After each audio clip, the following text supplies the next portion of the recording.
Welcome back to the Night Shift, your safe space. We're talking about UFOs, UAPs, NHI, disclosure, and what it all means for you, me, and everyone else.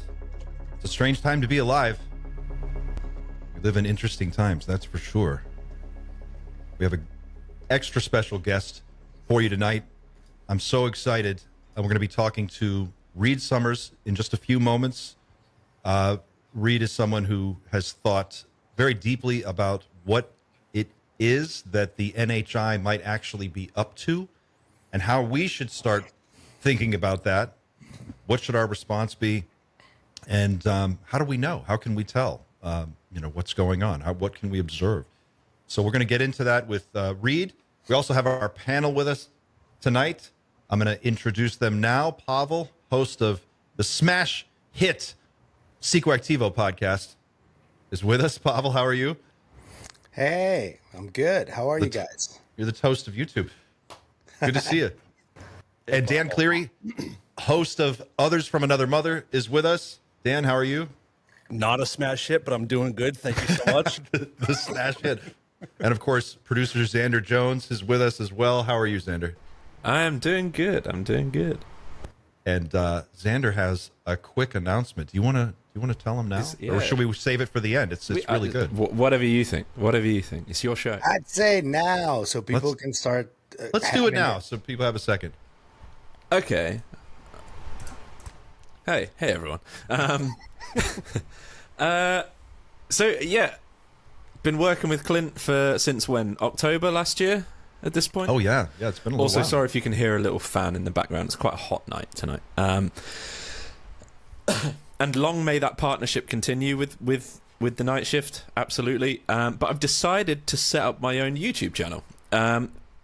Going for a slightly different vibe. We're going for sort of like the sort of thing you'd put on at bedtime. It's like the ASMR sleep story kind of thing, but it's all ufology, and we will talk about consciousness and things like that as time goes on, but it's one of those kind of things. You put it on, you sit and relax. It's supposed to sound quite nice in your ears, and it's called the Dreamland Motel. So it's youtube.com/@the Dreamland Motel. I don't know if there anything else. The first episode came out an hour ago. Just an hour ago. Just an hour ago, and it's basically Bob Lazar from start to finish. It's not just his story, it's about his upbringing and all the way up to what he's doing with Project Gravatar.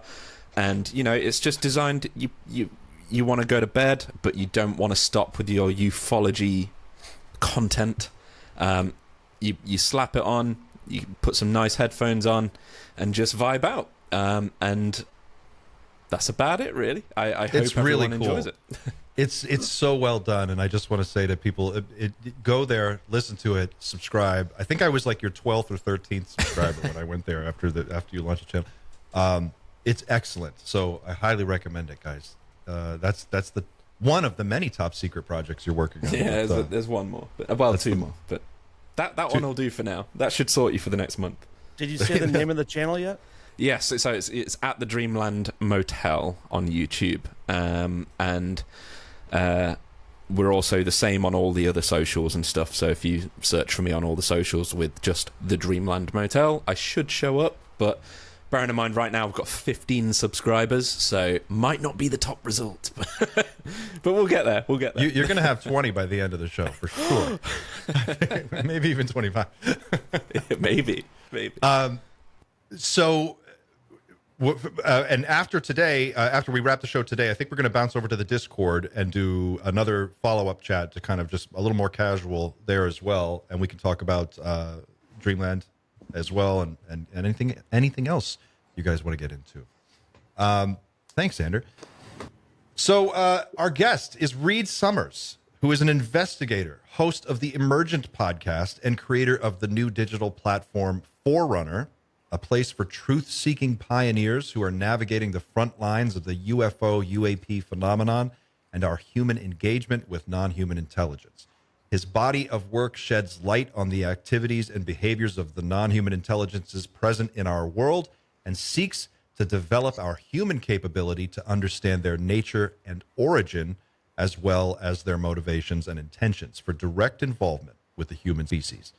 His free course, Decoding Alien Intent, along with his forthcoming book, equip people with key information, insights, and practical tools for understanding the activities and behaviors of NHI and how we, as a species, respond. Reed Summers, welcome back to the show. It's been a little while. How are you? Yeah, it's good, Clint. Good to see you and good to be back. I'm so excited that you're here. I think that this conversation isn't had nearly enough. It's long overdue, and you're one of the only people. In fact, you're the only person I know of that's seriously having this conversation and looking at the threat potential, the dangers, the peril, as well as the possible promise of contact with NHI to set the table for people who aren't familiar with your work. How would you characterize this particular moment that we're in the grand timeline of ufology? What is different now than maybe 10, 20 years ago? Right.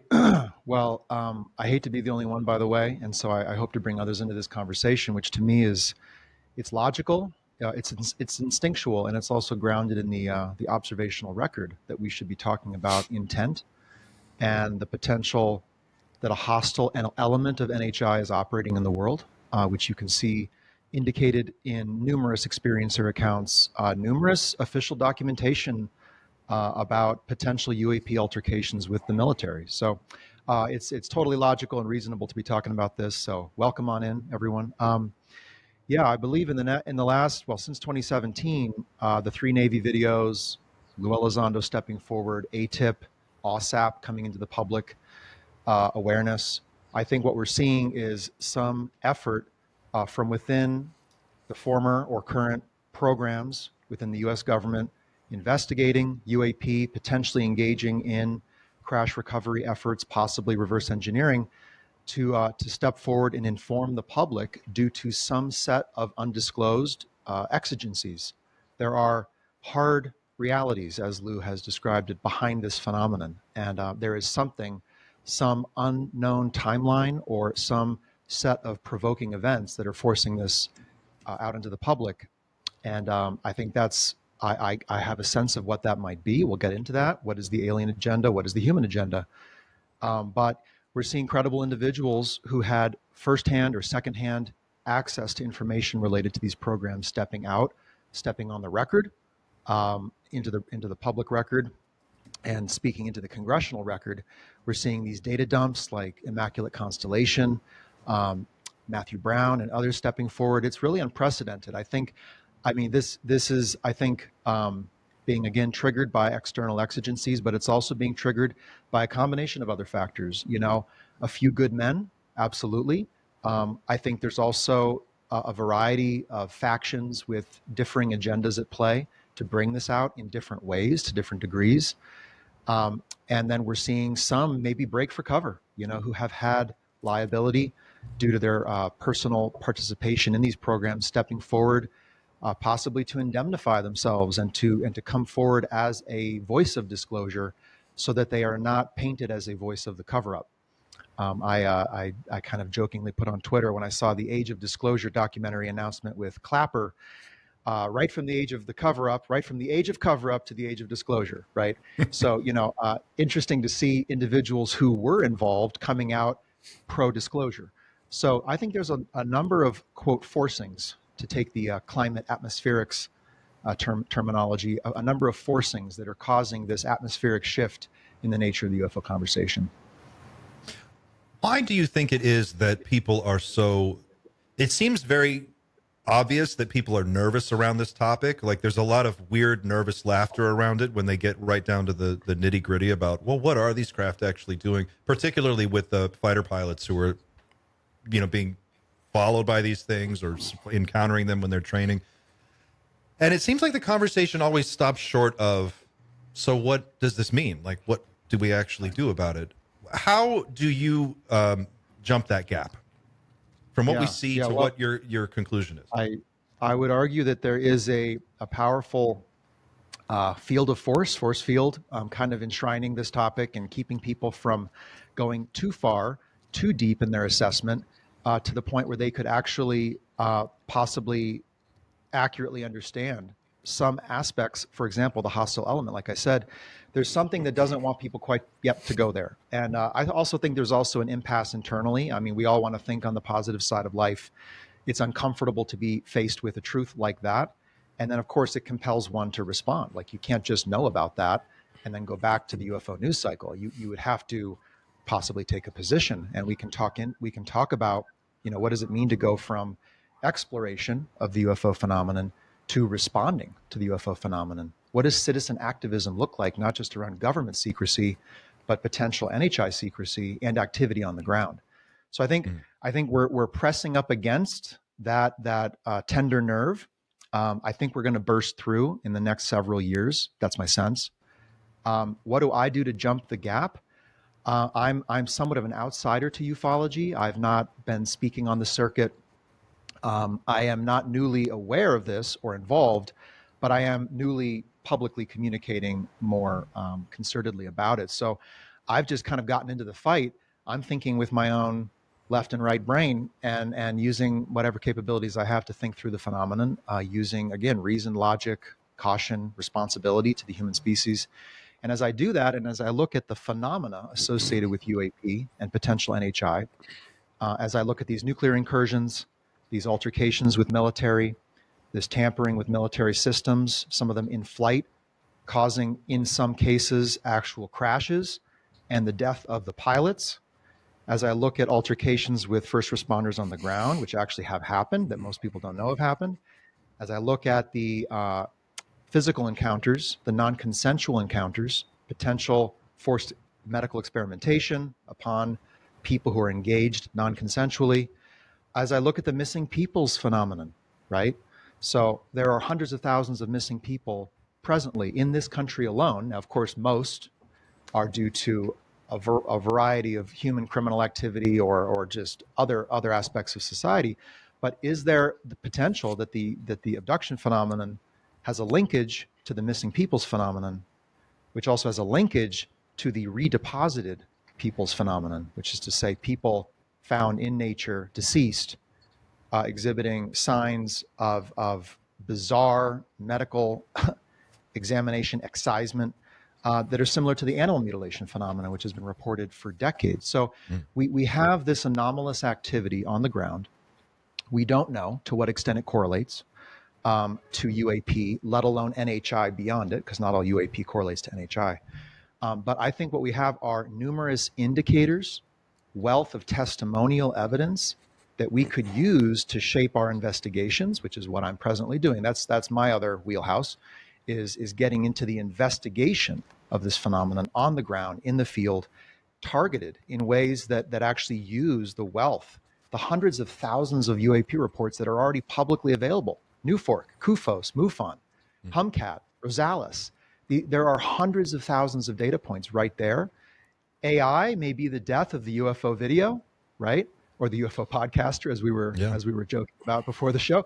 But it could be the godsend for pattern recognition of the existing data sets, so that we can say, okay, instead of just pointing telescopes up at a patch of the sky above Harvard, right?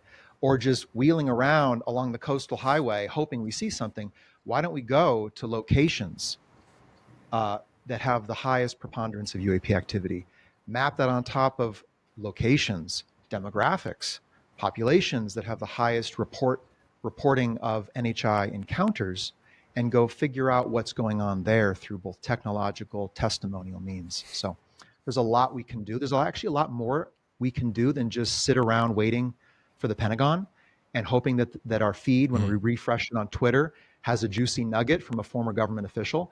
Like this is a setup, I believe. This is part.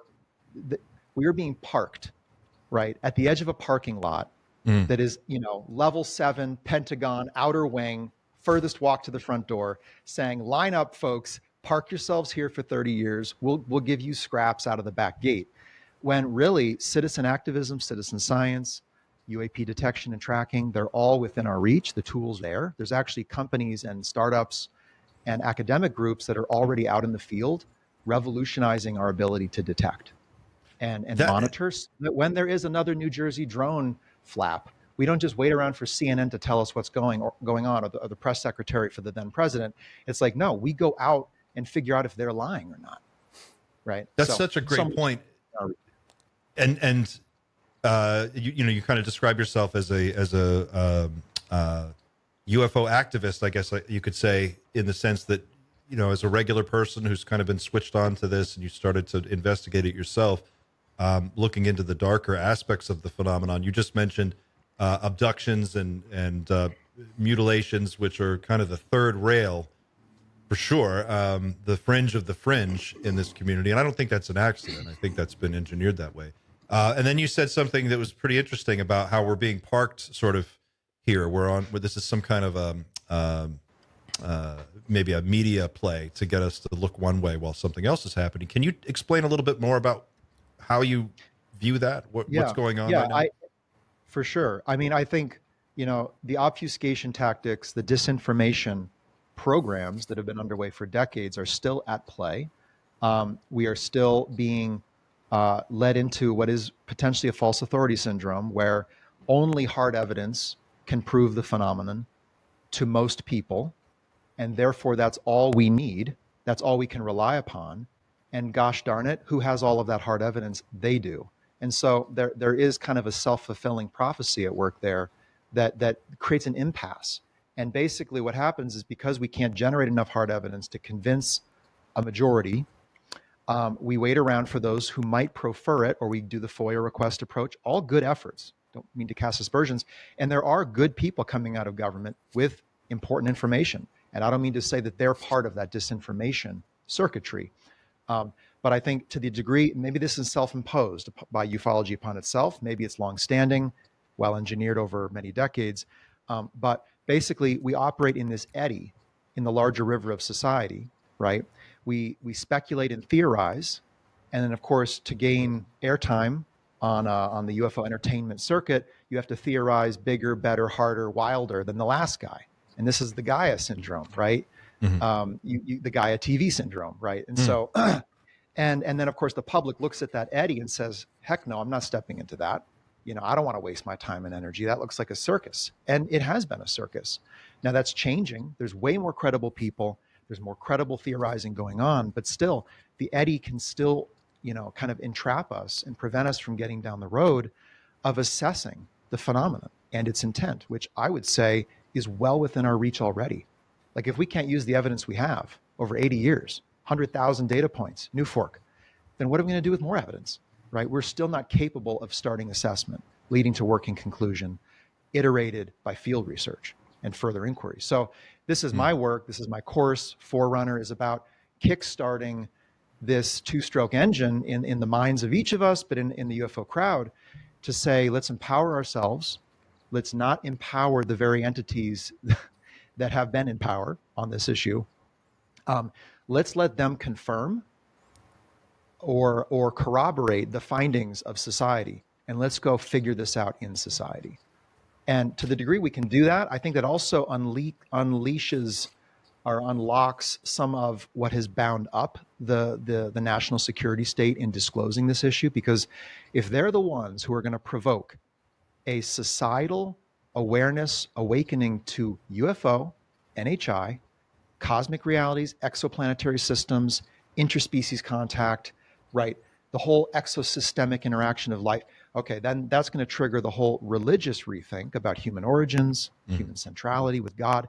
If the deep state or the national security apparatus is the one to provoke that, they're the wrong people. They're out of their league. They're out of, and they know it. And you hear this all the time from people who have had access to that world, like Lou, like Carl Nell, David Grush, others who are basically calling for society and religions to begin to think through these realities, so that government isn't burdened with the task of onboarding humanity, one government, the US government, to the reality of life.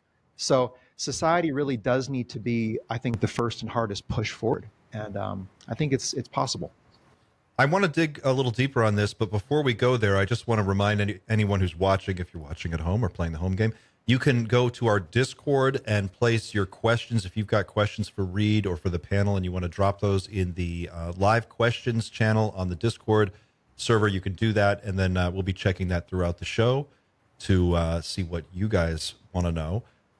So yeah, just go through on Discord. You'll see under live streams, there's live questions. You can pop in there and drop your questions in there, or in the chat here as well. So Reed, I think it seems pretty reasonable to assume that, as you said, there are many different types of NHI that are operating. That we've seen all kinds of different types of craft, and people have reported seeing different types of beings. Most recently, who was it at the hearing that just said that there were like 4 or 5 different types that they were aware of? Eric Davis. Eric Davis. Eric Davis. This is just the other day. It's starting to get to a point where we're hearing this more and more.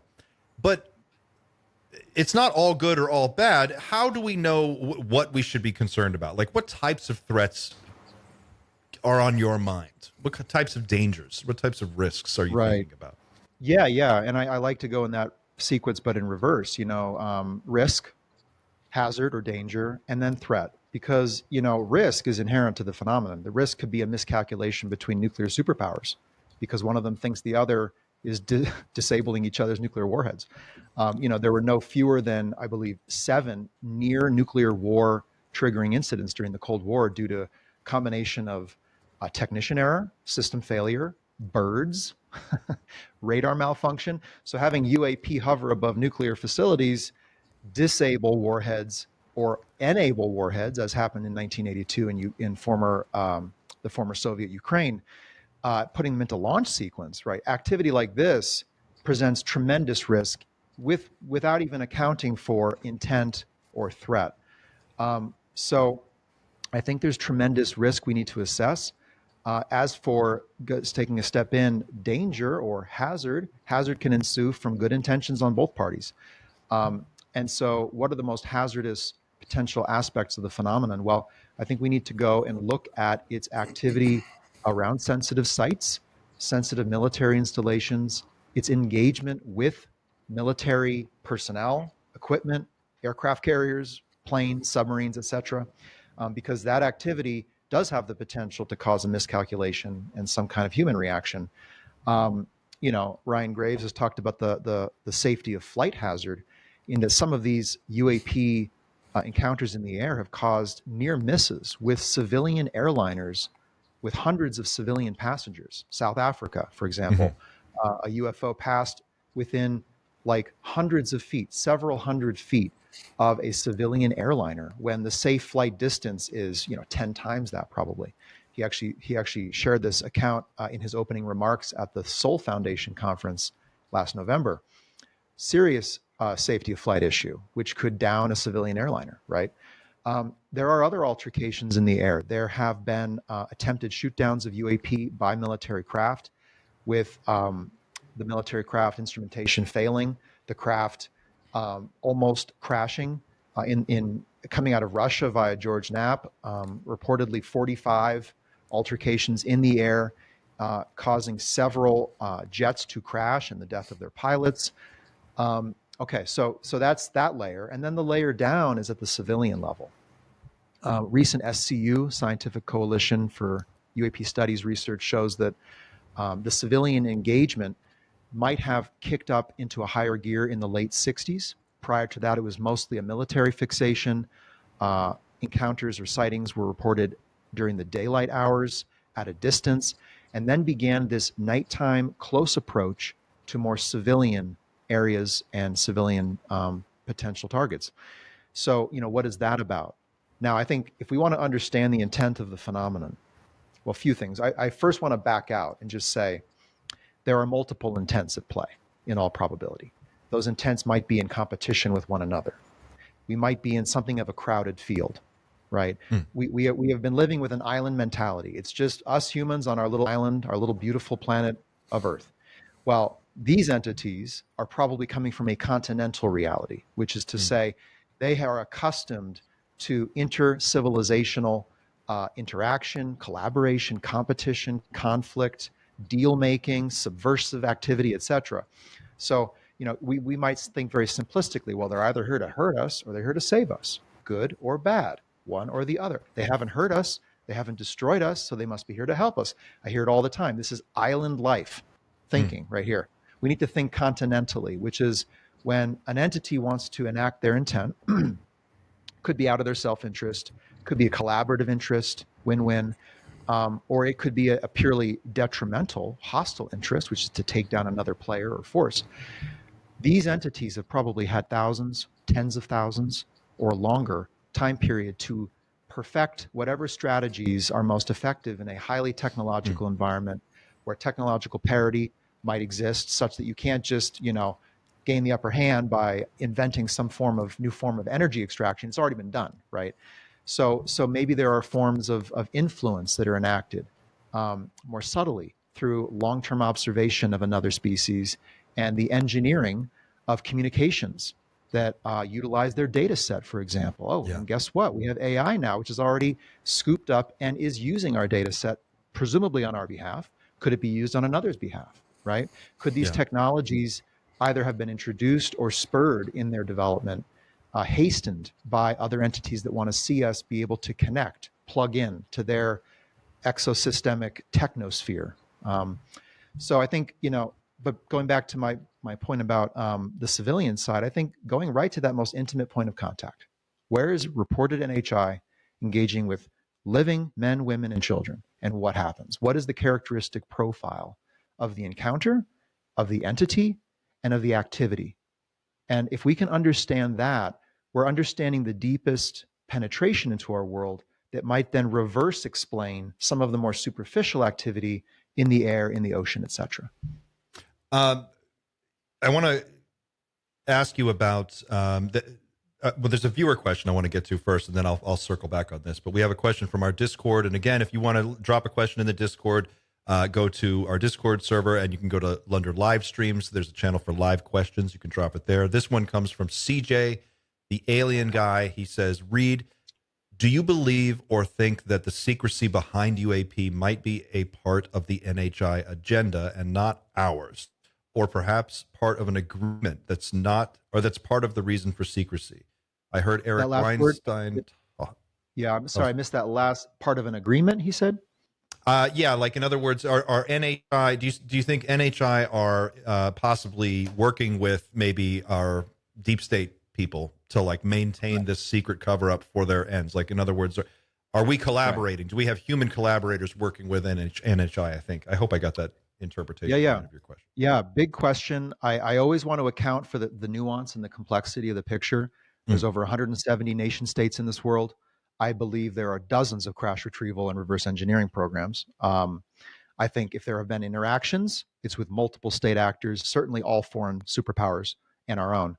If there have been agreements and collaborations, logical to assume something similar. So it's a complex field. Do I think the secrecy around UAP is in part due to NHI secrecy or intent to be secret? I think that's a very logical conclusion to make. They, across all their behavior, have chosen to reveal themselves to us very selectively. There have been mass displays of presence, and there have been numerous accounts of covert activity, possibly even cloaking efforts, definitely efforts to evade detection and kinetic engagement. Also, there have been kinetic engagements potentially initiated by UAP, not just by military. So, but suffice it to say that, yes, I think there's a longstanding, truly clear picture that whatever is behind UAP, the intelligence behind these potential craft, does not want to be broadly known by human society, does not want to be understood sufficient that we can devise intelligent strategies to either intercept or to force some kind of negotiating settlement regarding their activity in the world. They do not appear to want that. Now, some would say, well, they're waiting for us to get ready. The government, the Collins elite, the stalwarts, the power-hungry humans in power aren't going to allow us access to their reality, their technology, their federations and trade groups or what have you. And so the NHI are in the wings waiting for us to get ready for them. I don't think that's a plausible explanation, especially when you look at the observational phenomena. There have been efforts by the government, and we're seeing one now, to bring this to the public awareness. There are reasons, probably good ones, why that has not been readily possible. I think the nature of the phenomenon, its intent, what it has done with the civilian population, certain agreements that were made, could be a reason why this is so difficult to bring into the public, the hard truth behind the reality of the phenomenon. So back to agreements and involvements, we don't know. We don't know the nature of how deep and how broadly this presence has permeated our world and at what levels of our civilization, institutionally. So have there been sit downs with government? Well, the Greada Treaty, Eisenhower, beware the military industrial complex. There's a lot of, hearsay and some testimonial indications that sit downs did take place. Colonel Philip Corso, his statement that we had to basically relent to their presence because we could not match them technologically, and we made or brokered an agreement to give them access to the population in limited ways, in ways that would not harm anyone, but that would transfer technologies of high impact into the U.S. government setting. Is that true? Lynn Buchanan, remote viewer. Feels true. Lynn Buchanan with Linda Moulton Howe, I believe it was, stating that in his remote viewing for covert programs, this is not armchair, residential level remote viewing. This is employed remote viewing for defense agencies. He saw extraterrestrial entities working alongside humans in black military sites multiple times, multiple morphologies of entities. So what does that mean? What is the nature of this collaboration? In my mind, this is responsible speculation territory. Like, we don't know. And I would push back on someone that says, it's not time to talk about this. There's not enough evidence out there to talk about this. I've heard that pushback. Yeah. Okay. And it's like, yeah, but then you're sending us right back into the UFO eddy, right? You're re-empowering the power brokers who have the hard evidence, and you're preventing us from responsibly speculating at the frontiers of what is known. Because if we can responsibly speculate and devise research questions that would begin to penetrate these unknowns, we could actually gain hard insight. And we can get into what I mean by that. There's actually real things I mean by that, but I don't want to go too deep. I want to dig into that, and I've got another question from the community I want to get to. But before we go to the community question, I'm curious. There's been speculation on all sides about what this Skywatcher group, Jake Barber's group, Skywatcher, is up to. Are they on the up and up? Are they on our side? Are they working for somebody? Is it part of a psyop? And I don't think anyone's really, been able to crack that case just yet. What is your sense? You mentioned earlier this type of, we kind of jokingly on the show call it garage band ufology, or Mythbusters ufology, where we try to do it on our own, ground up. Right. That appears to be what they're doing. Do you get that sense that they're legit, or do you feel like that's part of a larger campaign to maybe manipulate the way we see this? I think there is a larger campaign. We'll just put that on the table. Okay. I don't think this is just a few good men, right? Breaking cover and going out and shaking hands with the public and saying, I'm one of y'all. I'm one of you all now, right? Yeah. So there is a concerted effort to bring out certain aspects of this phenomenon to the public. I don't think there's only one. I think there's multiple factions engaged in that. And so what are the compelling reasons? I wouldn't be surprised if some of the reasons are that crimes have been committed, that those who break cover now will be indemnified later, that if we can bring out technology, exotechnologies, into a limited hangout, that those can then be accessed by certain companies and research groups in ways that would either be highly profitable, that would potentially bring revolutionary cutting-edge insights into the public for a variety of reasons, one of which also may be to gain greater levels of technological parity with the phenomenon. Like, there's only so far the military can go in kinetically engaging this phenomenon in defensive or offensive action without the public knowing. Now, were we seeing that in the drone flap of last November, when there were reportedly drone-like craft chasing off orb-like craft, and vice versa? Are we seeing an NHI proxy war in the sky? Are we seeing a U.S. government hot conflict with NHI factions? There are a mounting number of claims as to regarding the latter of that, of those scenarios. So, I'll go right to Harold Malmgren. Actually, I'll go to Skywatcher, and then I'll go to Harold Malmgren, because there's a lot to unpack there. But as far as I can see, Skywatcher is out there using the tools that they have developed with psionic operators from former government programs. actively trying to detect this phenomenon on behalf of society. Will they present that data full transparency? We'll see. They seem to be.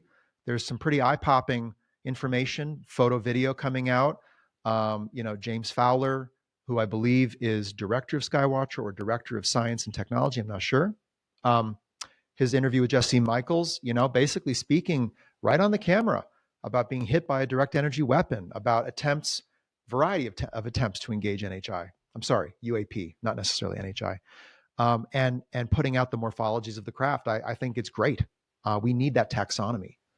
We don't understand the scorecard of this contest.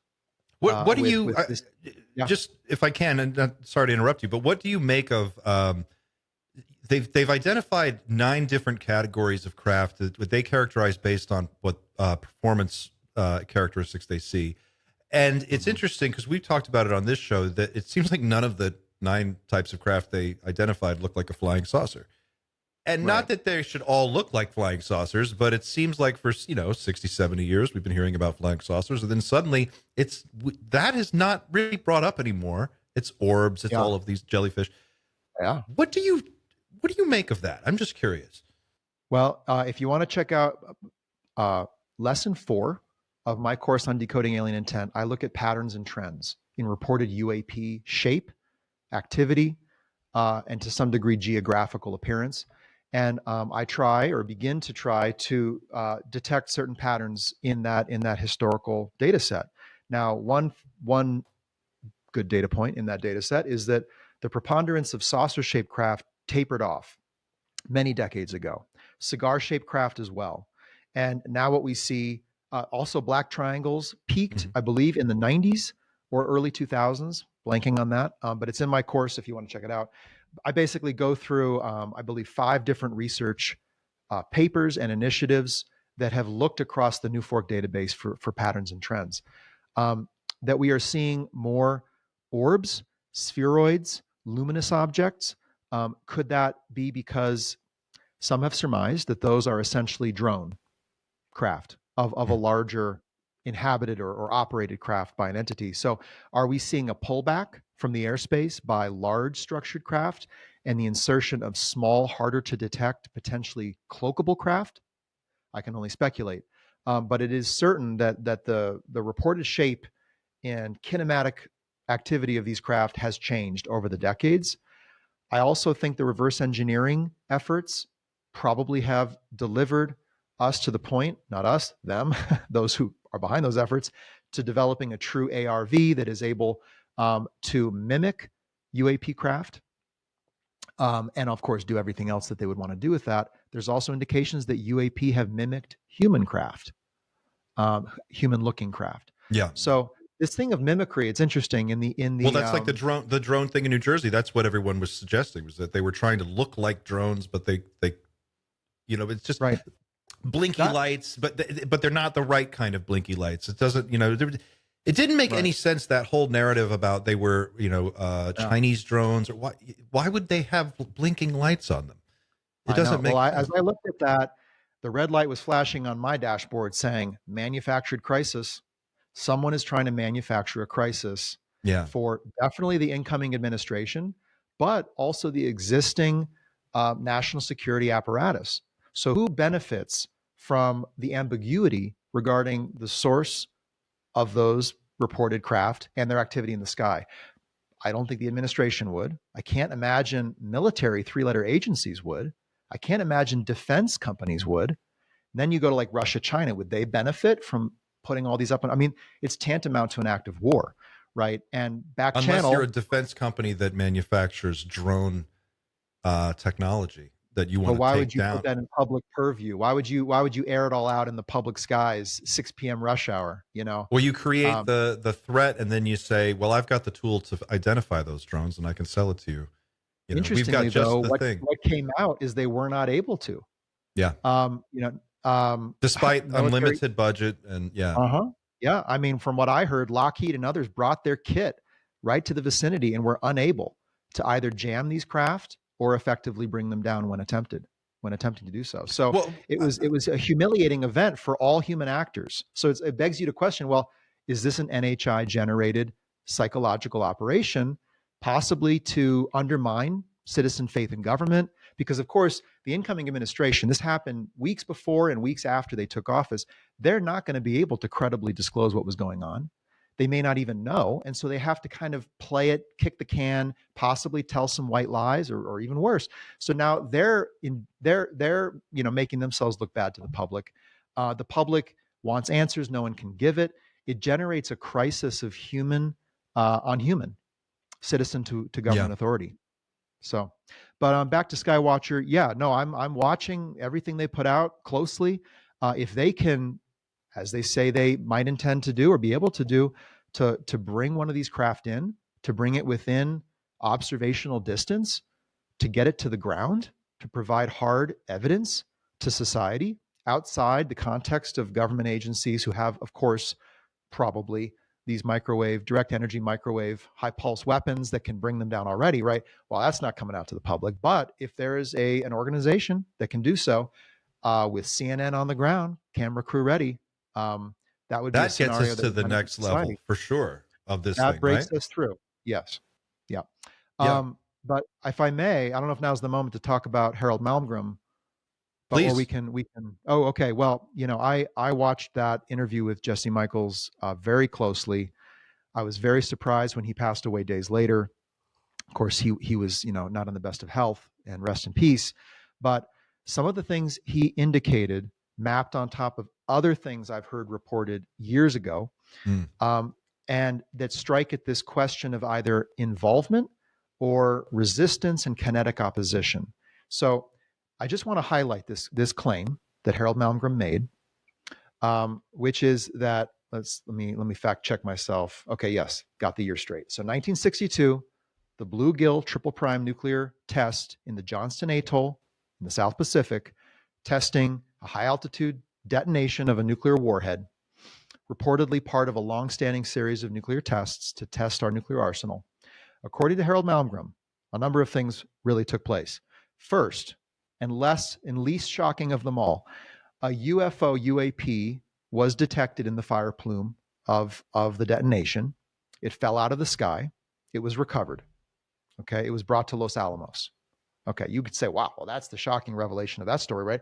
Not really, actually. Not only did JFK and Lyndon B. Johnson fly out to Los Alamos to get a report on the results of this test, really, they came potentially to get a report on the nature of the takedown of this UAP.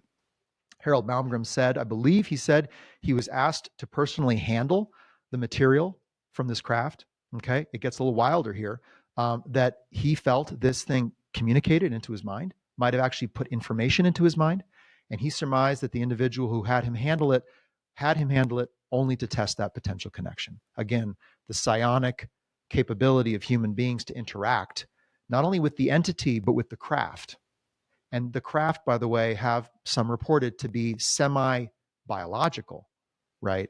They're not purely apart from the entity itself, right? And okay. It's also not to just jump on this, but just to add to what you're saying, I think it's also worth mentioning that not only did it communicate with Malmgren according to his testimony, but it did so after being exploded in a nuclear blast. Like what was left of this thing still worked.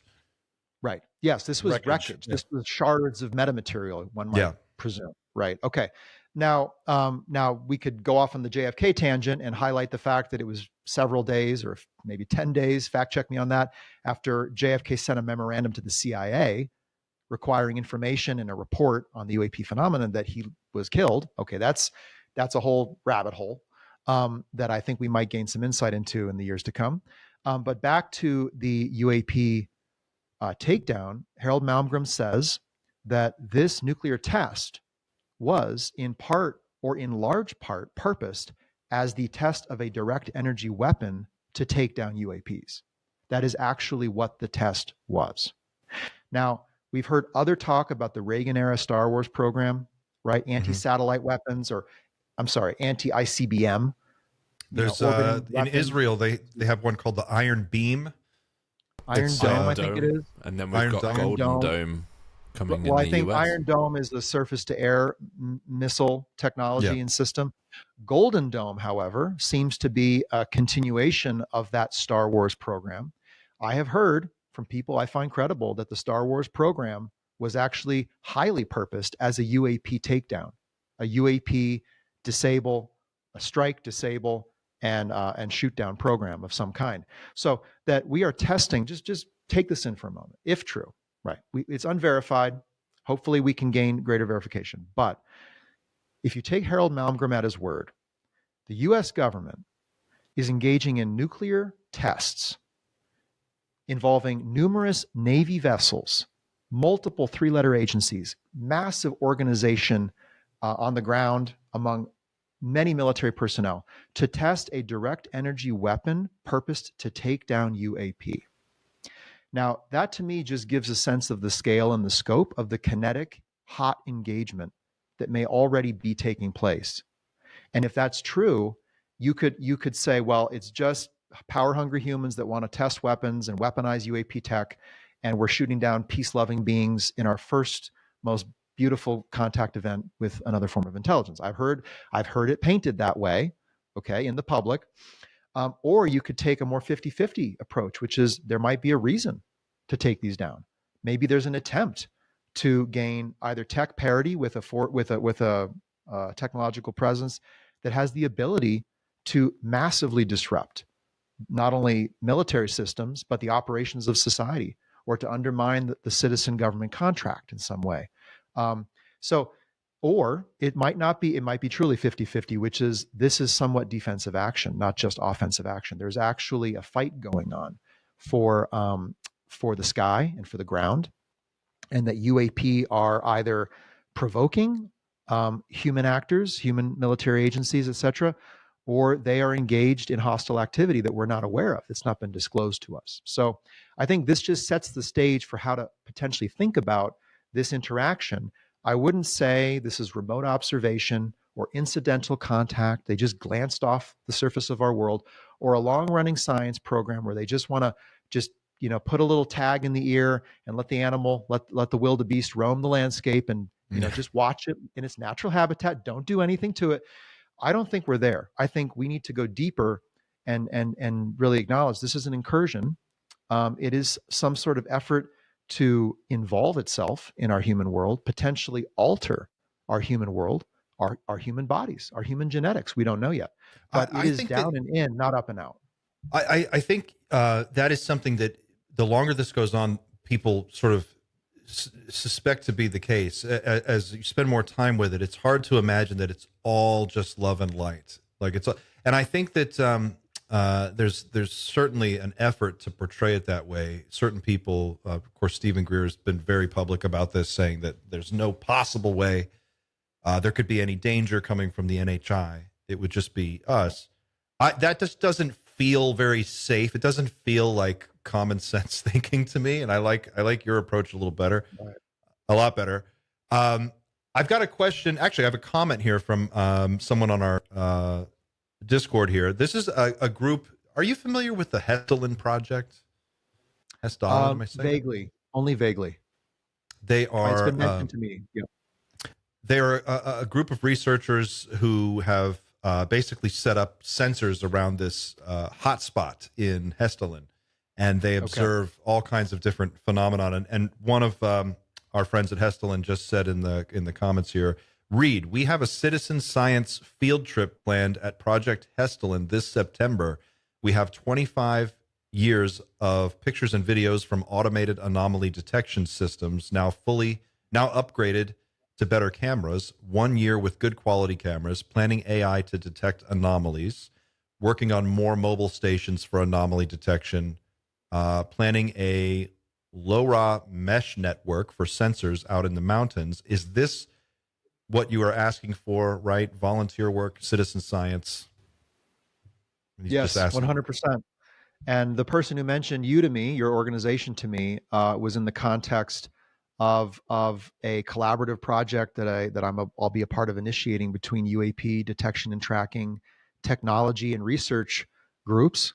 So I'll be in touch. Let me just say that I am very impressed by these groups that are engaged in multi-sensor UAP detection, disclosing how they calibrate their equipment, what equipment they use, and that are open to working with other technology groups with different setups that can either do more precision detection or broad mesh detection, and mapping these data sets through data sharing, which I know is not what everyone likes to do in the UAP crowd. People like to data hoard.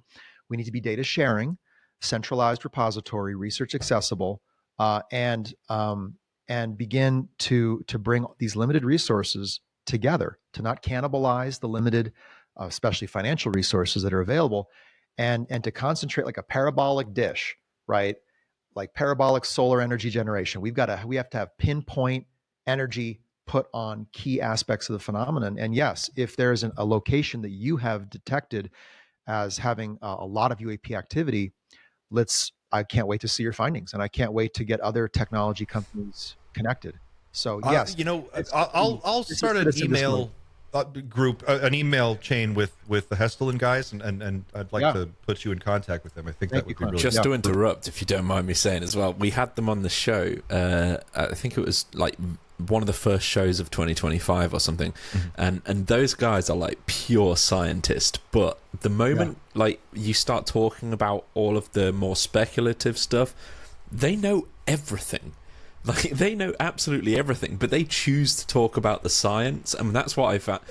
I can't speak for Clint, but I found that so cool. Is that like, yes, they find all of like the stories and Lou Elizondo's testimony and Grush's testimony really interesting, but when it comes down to it, they're just interested in spending weeks at a time, like just filming a blank sky in Norway and hoping something shows up, and then stuff does show up, and then they're literally just trying to find out what it is. We called it punk rock science, didn't we? Punk rock ufology. Yeah, punk rock science. They've got a fishbowl where these things just appear. It's like this valley, and they just weird stuff it's like Skinwalker Ranch, and they're just setting up these sensor suites all around so that they can get multiple perspectives on what's happening. It's very, very, very cool, and they're looking for people to be involved and to expand the network, and it's very, very hip, and I'm just excited that they're doing it, to hear more people are doing it. I'll just throw in, on my podcast Emergent, I interact with people who are both more on the disclosure side of the effort and those who are more on the UAP science and research side, and there is kind of a little bit of cognitive dissonance. Like they're approaching this from different angles. I would say there is a convergence of the two that could be very powerful, which is the press for disclosure of information, key insight, on the record testimony that establishes like key parameters of the phenomena, like the pillars of the phenomena. Are we dealing with a physical alien, or are we dealing with angels and interdimensionals, right? We need to know that now. And I think that's not too far away. Then there are those who don't really want to engage on the disclosure. They want to engage on the discovery of the key fundamentals through science and research. Now, if the two are to meet in the middle such that we can blow this into the public via transparency efforts, and then these tools and groups exist to provide credible data to society, that's like Goldilocks to me. Yeah. And I think both are needed. Yeah. Another question from our Discord community. Stoned Avengers asks, I would love to read what he thinks about the 2027 event. I'm going to use air quotes on event because we're not sure, but the 2027 event that seems to keep popping up again and again. What are your thoughts? Well, I've seen a lot, read a lot, heard a lot of speculation about it for sure. Is it something planetary, pole reversal? Is it some sort of coronal mass ejection, solar flare event that's been surmised? And I do hear statements to that effect by people from within, the government apparatus at times, which is interesting. Is it related to foreign adversary action? Is China or Russia intending to upend the disclosure process through non-disclosure related events? I do think there's a high probability that as we get closer to true government confirmation of UAP and NHI in this country, that other foreign adversaries will try to upstage that through a variety of things, not least of which could be, the long-awaited conflict in the Straits of the South China Sea over Taiwan, which, Xi Jinping told the Chinese military to be ready for invasion, I believe in 2026, or was it 2027? Someone look that up. So, is a hot war among world superpowers potentially going to be used incidentally or specifically to stop the disclosure of this in the public? Because the disclosure of this, who does it, how they do it, what the fundamentals of the phenomenon are that are disclosed, is going to be enormous in terms of the balance of power in the world. Definitely the tech arms race. We all know about the tech arms race, right? AI and Huawei and TikTok. Well, now we're hearing about the ET tech arms race. Okay, are those two connected? I would say there's a strong likelihood they are. Trade war, tariff war. What is trade about? What is the most powerful, potent currency of trade? Right? Mm-hmm. It's technology. It's not iron and corn and coffee. I mean, it's technology. That is the race.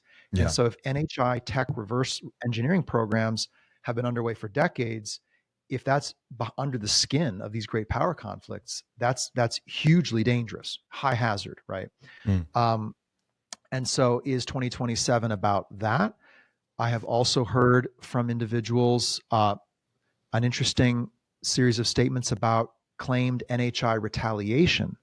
So that there has been, I know Jason Sands said, statements of intent to retaliate against defense contractors unless they return the NHI kit that they either recovered, stole, were given, made agreements for, right? And so is this part of the hot conflict, right? Is this because we have some of their stuff and the bodies that came with it? I would imagine if we do, NHI might not be too happy about that. So is there going to be some kind of retaliatory act, especially as the USG steps forward incrementally towards being willing to confirm their reality, their presence, when they've been in covert operation and a state of non-disclosure, NHI, for so many years? So I think this is under the skin of it all. I don't know if I put too much faith in a year, in a month and a date.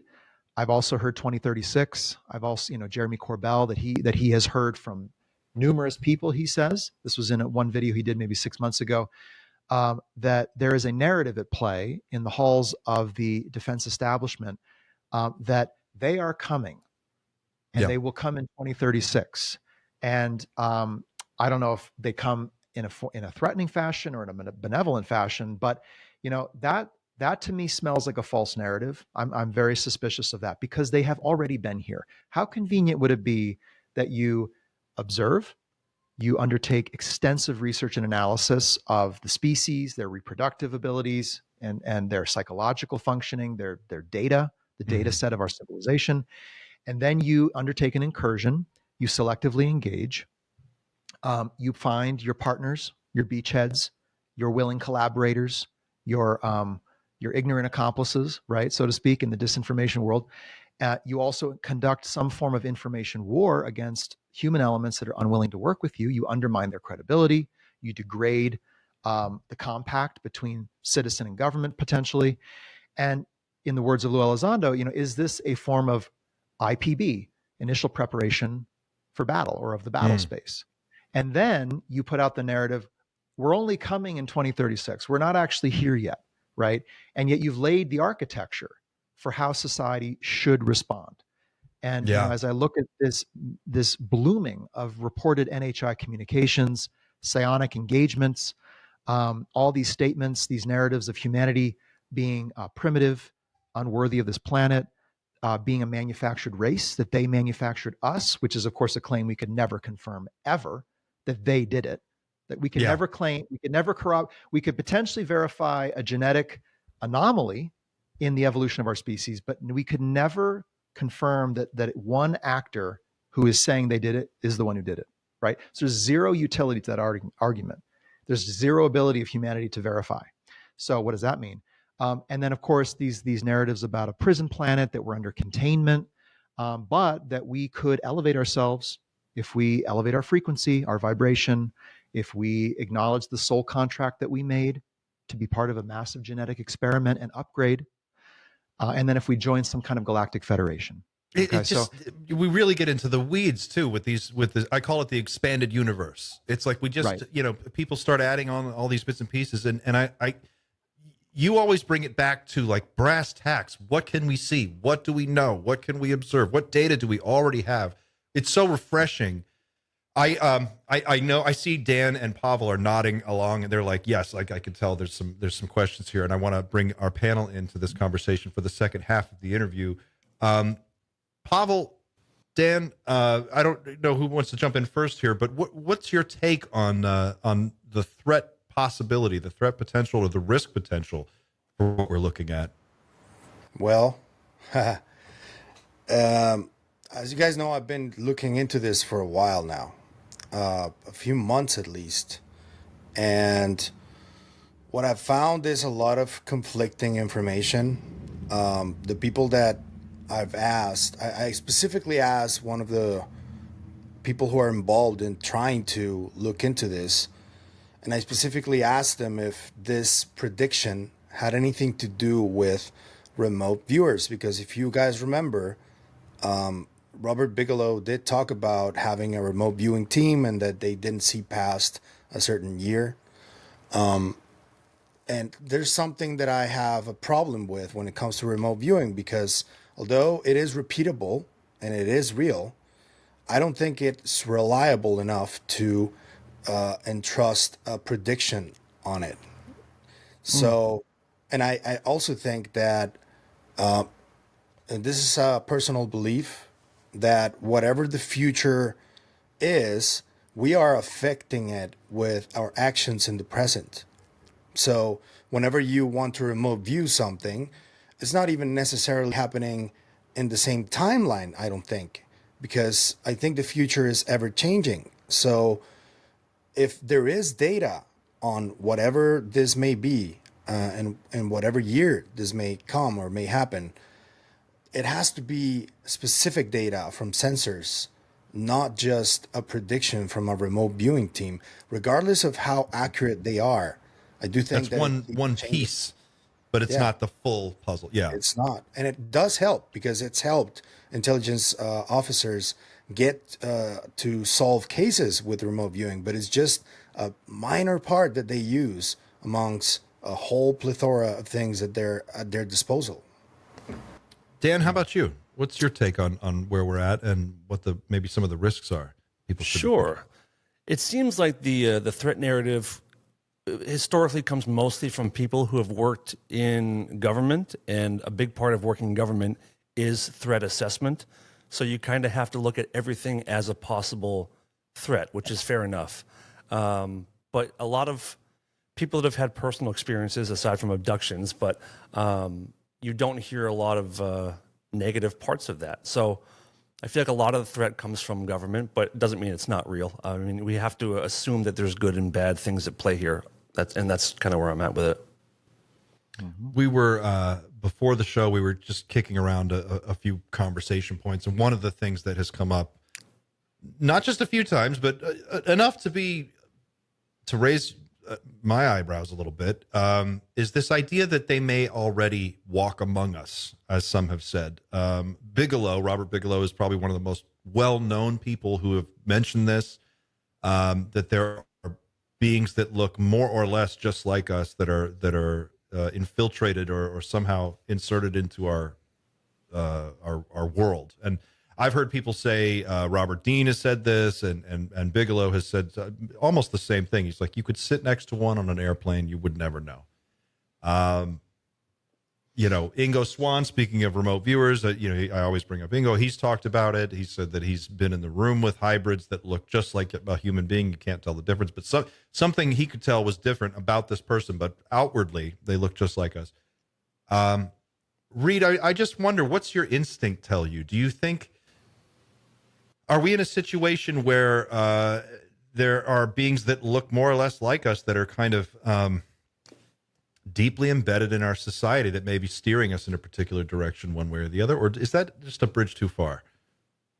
Well, if I kind of back out to some of the first principles of the phenomenon, I would say, the events of the 20th century, post-World War II, seem to have been part or a large part of the triggering event that prompted either NHI to go from observation to involvement, or that prompted NHI observation and involvement. So the detonation of nuclear weapons, war on a scale never seen before, the destruction of the natural environment of the Earth, overpopulation, massive uptick, hockey stick in technological development seems to have prompted this interest and this engagement and potential intervention into our human affairs in ways that we don't understand. So if I were a hyper intelligent form of life, probably numerically highly inferior to us, right? So they come with craft, but not that many craft, right? They come with some infrastructure to operate here, but they may not be able to operate freely, breathe our atmosphere, be able to defend themselves against the millions of viruses that exist on this planet. So they have to come through and engage selectively and carefully.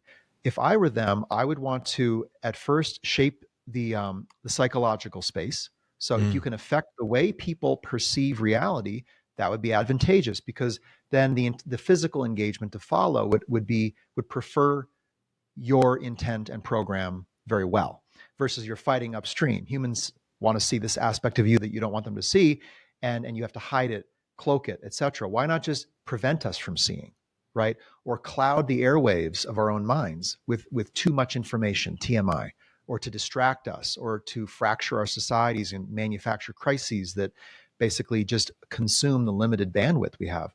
So if I were a hypersentient entity that wanted to become involved, alter the nature of the human developmental track, and interface or integrate with it, I would probably prep the psychological space. Then I would prep the information space. So I would introduce information that brings a degree of awareness, acclimatizes people to their presence, but does not pique or alarm their reactive tendencies for self-protection, protection of society, etc. And that also too much awareness would empower human authorities to undertake real action in response as well. So if the public is insufficiently aware, the Overton window, it's well outside of that, right? So therefore politicians, government officials really can't do anything in the public. Then that also prefers this kind of covert, slow, long game alteration, potential involvement or integration process. Now, after the psi and info, I would probably begin to engage the bio, right, which is biologically with us. So can you begin to reshape what a human being even is? Now, is that reconditioning human minds? Is that dispreferring certain evolved traits that we presently have? Like we might hope, still the original humans, right? The originally naturally evolved humans. Not to say there might not have been genetic interventions in the past, but let's just assume for a moment that this is a 20th century event, and we have not had that many generations of human beings yet to replicate and to spread genetic anomalies, genetic interventions. And so we are relatively organic in our current state. Well, maybe we're too free thinking. Maybe we're too emotional. Maybe we procreate too aggressively, right? And so if you were an NHI babysitter, as Lou Elizondo posited or proposed the idea of, or if you're an NHI overseer or overlord, I've heard that word as well, or if you simply want to integrate with us for perceived mutual benefit, which may not really be mutually beneficial to us, we don't know, then possibly you would get into the bio side. And then after that, after the biological, after you've adjusted us, would you possibly try to create version 2.0? Something much, much better that marches to your orders, that thinks the way you want. Maybe we're too inflexible, or it would take thousands of years to effectively recreate the human that would work best and most parallel with them. So why not just make a new one and pluck a few humans off the face of the earth, let them germinate in your petri dish up in space, and make numerous genetic alterations, make rapid the generational turnover of that material genetically, and then begin to acclimatize this new entity in our space, get them onboarded, schooled up, give them a human babysitter. A lot of abductees talk about being assigned to a non-human entity to acclimatize them to society. That's very much at the heart of the abduction record. the abduction account? And ultimately, does this individual produce a better leader? Does it produce a better public speaker? Does it produce someone with psi abilities that can affect hundreds of minds all around them, thousands of minds, right? I mean, there is a lot of indications that NHI are highly telepathic and that they bridge the physical psi barrier, not seamlessly, but rapidly or extensively. More easily for sure than more easily or more. Yeah, their abilities are tremendous on both sides of the coin. I would say our abilities are there as well. They're just uncultivated and we're largely ignorant of our extrasensory abilities. We're becoming aware partly through this phenomenon, right? As we must, because I think a big, the playing field where this contest is taking place, this contest of will, intent, and purpose is in the psi space. It's not just physical. And so are we going to lose that contest simply because we were rotely ignorant that it even existed or was taking place? And so it is that cusp where if we're dealing with a telepathic entity that has found ways to bridge out of physical manifestation into a purely mental or psychological environment, if they have developed technologies that facilitate that bridging, that amplify their capability in that psi space, then we are dealing with entities that could affect what we think, how we feel, that ultimately affects what we do. That would be a hyper-intelligent way of making someone do something you want. And it would also explain a great deal of the secrecy. Like if they're infiltrated, and you have different organizations within the government or different groups that are maybe working separately from one another, and no one knows who's infiltrated. That could be really a very bizarre situation for the intelligence community to find itself in. And also, if there is a neurological control mechanism, that is also extremely difficult to disclose to the public. Now, everyone second guesses their dreams, their emotions, their impulses. They suspect one another or their neighbor of not being human. It is literally catastrophic, right? Catastrophic disclosure. So that catastrophic disclosure has been phrased in that way is not just that we humans can't handle the truth. We all balk at that, right? We have access. The skies are not classified. We should have access to the truth.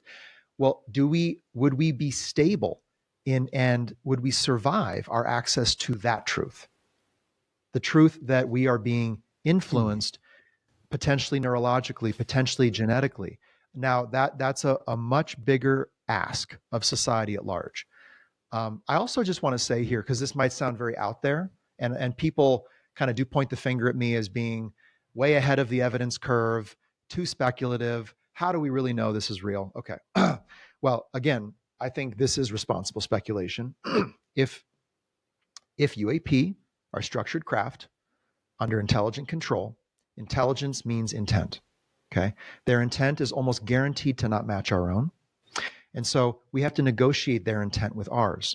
Their intent may be beneficial in their cognitive experience, whatever that is, but may actually result in massive deleterious effects on Earth, right?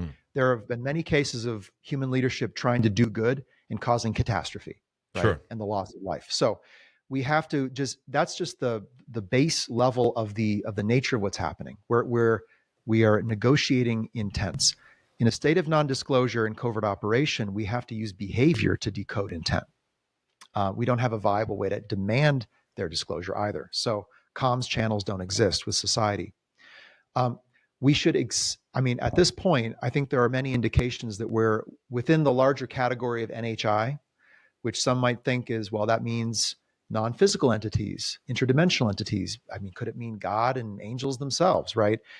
There's a risk of category inflation to the point where NHI means nothing. Within NHI, at that broadest point, is alien NHI. And, just a few weeks ago, Eric Davis in front of Congress, they are alien. They are not human, right? Are they extraterrestrial? Meaning, are they not from this Earth? ? But they are physical alien. We should just, I think, land that as a very solid premise.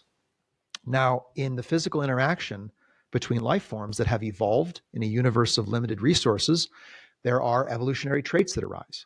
Like in the insect world, mimicry is extensively employed. Also in the animal kingdom, insects and animals mimic those of another species to gain entry to their hive, to gain access to their food supply, etc. So there is a proclivity of life to deceive in order to get what one wants, right? And so if we are in this engagement of intelligence and intent, I think we should take it as very possible or probable that there is a deceptive capability that has been developed by these entities that could be deployed here. And we are highly vulnerable to that. This is an environment rich for disinformation, not just human. So, but yeah, getting back to the potential for non-humans walking among us, I think there are indications, especially in the testimonial record, of interaction with human-looking but not human entities. And if we're at that point, if it's gone that far, this is the wake-up call. This is where this goes from an interest and an exploration to a calling to get involved and to take action, in my opinion. And I'm shocked that more folks are not getting over this, bridging this gap to get to the point of like, this is confronting our species. It is a contest of intents, and there is real risk and hazard and potential threat. And we have to societally get to a point where we can deal with that. And that many people, at least in the UAP crowd, don't want to go there is a head scratcher for me. Interestingly, in my experience, many people in the public, because I introduce this to people all the time, all the way to hostile intent, by the way, they can totally deal with it. It makes total sense that there are entities that would want something about this planet and its unique biological, mineral composition, or us as a species, or other life on this earth, and that we are destroying it and threatening the habitability of the planet itself, causing a sixth mass extinction, and that UAP suddenly appear. There could be a connection right there that could be made. Not to say that concludes the whole phenomenon. I think there are other things at play. Absolutely. I don't think we're entering a hostile universe. I just think we may have provoked, through our nuclear detonations and other activity, we have flashed the universe a dangerous signal ourselves. I am inclined to agree with you. I feel like if you look at the global scale problems that we're dealing with right now, that's got to have something to do with it for sure. Right. It's not happening in a vacuum. Xander, you are a little bit more love and light than I am. I'm known for Doomer Fridays, but me too. Can you shine a little light on this for me, and before we all get depressed here? What's your thought? Can anybody hear the fan going in the background? By the way, that's your biggest fan. Do you want me to? That's how we know you have your first fan, Xander. I'll turn it off if it's a problem. Nah, it's not. It's not. You're fine. Okay, yeah, it's no secret. I'm coming at everything from the love and light perspective. However, Reed, I think your approach is perfect. Like, logically speaking, like even if NHI were to land on my own very tiny lawn tomorrow, I would ask them, like, what the hell are you doing here? I wouldn't just sit down and say, hey bro, do you want to meditate? Like, it's not that kind of like steadfast belief in this kind of thing. And that's first instinct. I mean, we should respond instinctually and be human. Yes. And not gaslight ourselves into thinking our human reactions are all fear-based or primitive, and we should just open up to higher intentions. So I think there is a first human instinctual response. And by the way, like, it's important. We, the UAP crowd, we can get all niche-y and think and get all nuanced and high level and consciousness based on this. The truth is, there are 7 billion humans who are about to find out about this. And when they hear about it, they're going to be instinctual. So like to work with that swell of human awareness, we don't want to gaslight that basic human response. So based on that idea that, let's say, 7 billion humans are about to find out the truth, in my opinion, it really could go one of two ways. It's to me, it's patently obvious that NHI have chosen not to reveal themselves. That's quite obvious at this point. If they're visiting the planet, they've not landed anywhere and on camera and said, here we are. So there's a reason for that, and it's either because they're keeping themselves secret because they have malintent, or they're keeping themselves secret because I think of it more of the conservation side of things. When we're, trying to orangutans, for example, we will go and observe them from a distance. We make a very keen point of not interacting, even if they get themselves into trouble. We try very hard. If it was the last orangutan on Earth, we'd probably stop it from dying. But other than that, we try and let them make their own path, because So they're we taking know the that, scientist approach. yeah. So we're more Like the Sentinel Island. yeah. thing. So Yep. we know that these guys are capable of more, but they need to realize they're capable of more before we just show up and say, hey, welcome to the family.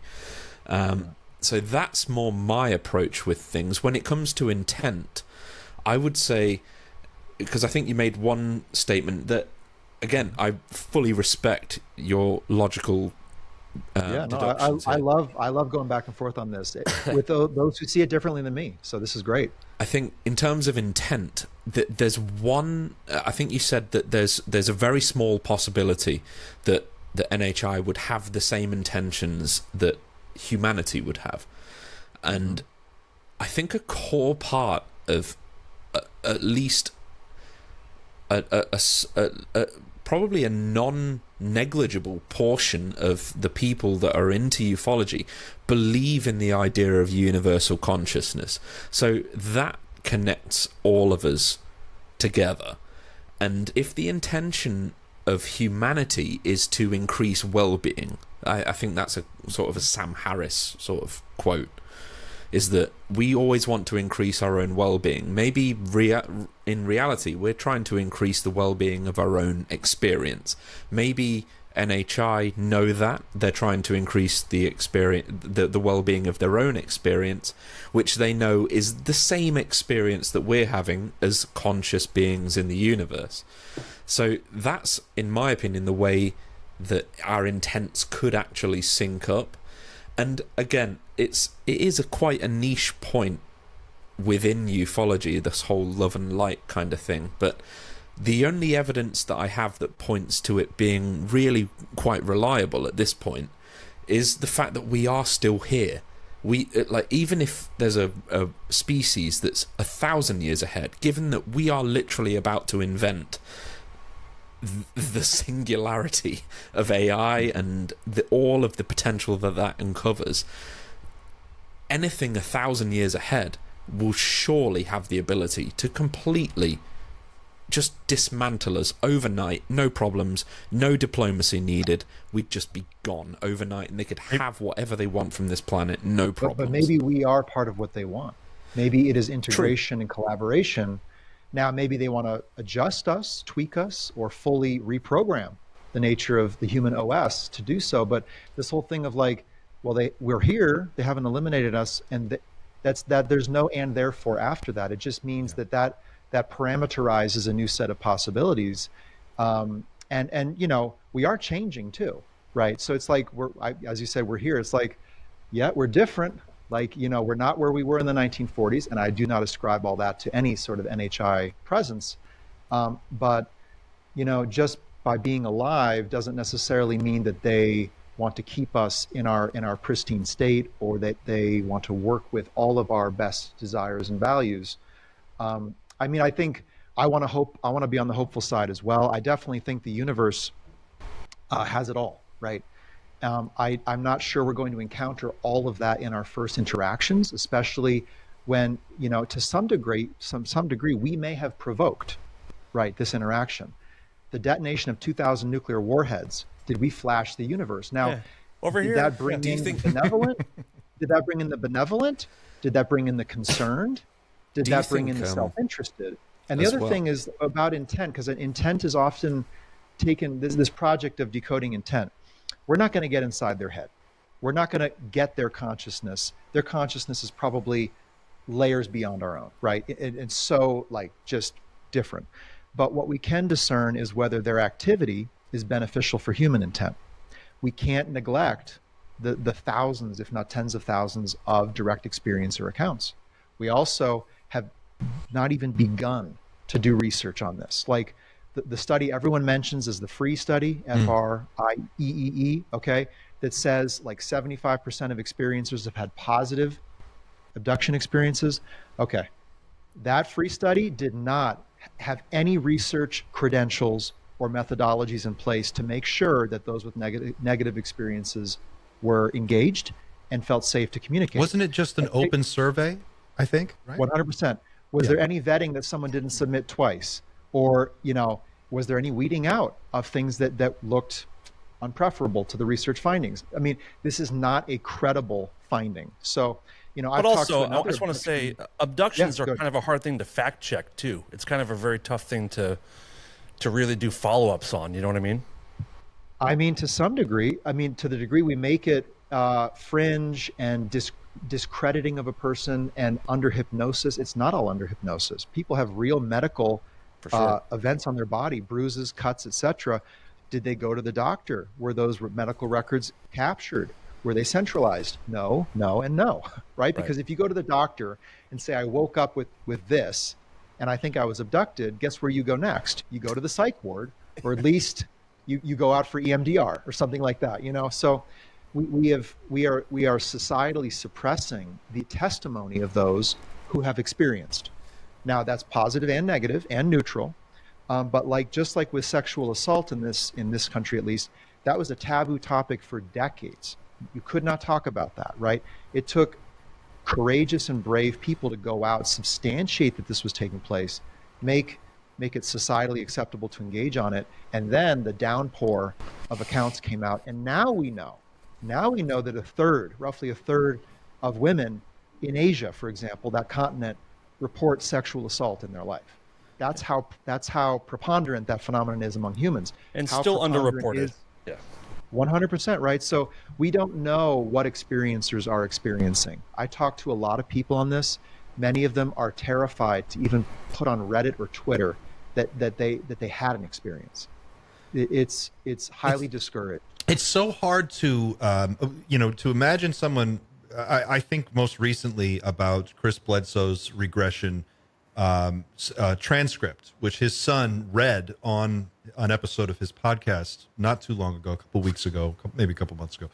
And to hear Chris Bledsoe talk in an interview, and our friend Chris Ramsey has spoken with him, and Pavel, didn't you talk to Chris Bledsoe as well? I talked to him on many DM chats, but I haven't had him on the show yet. Not on the show yet. To hear him talk now, he's very positive. He's very warm to this idea that it's going to be a catharsis for us. It's a good thing. It's something that humanity needs to experience in its time. And these beings are nothing but positive and helpful. And then when you listen to the words actually from the transcript of his regression, he's in a complete state of shock and panic, and he's just freaking out.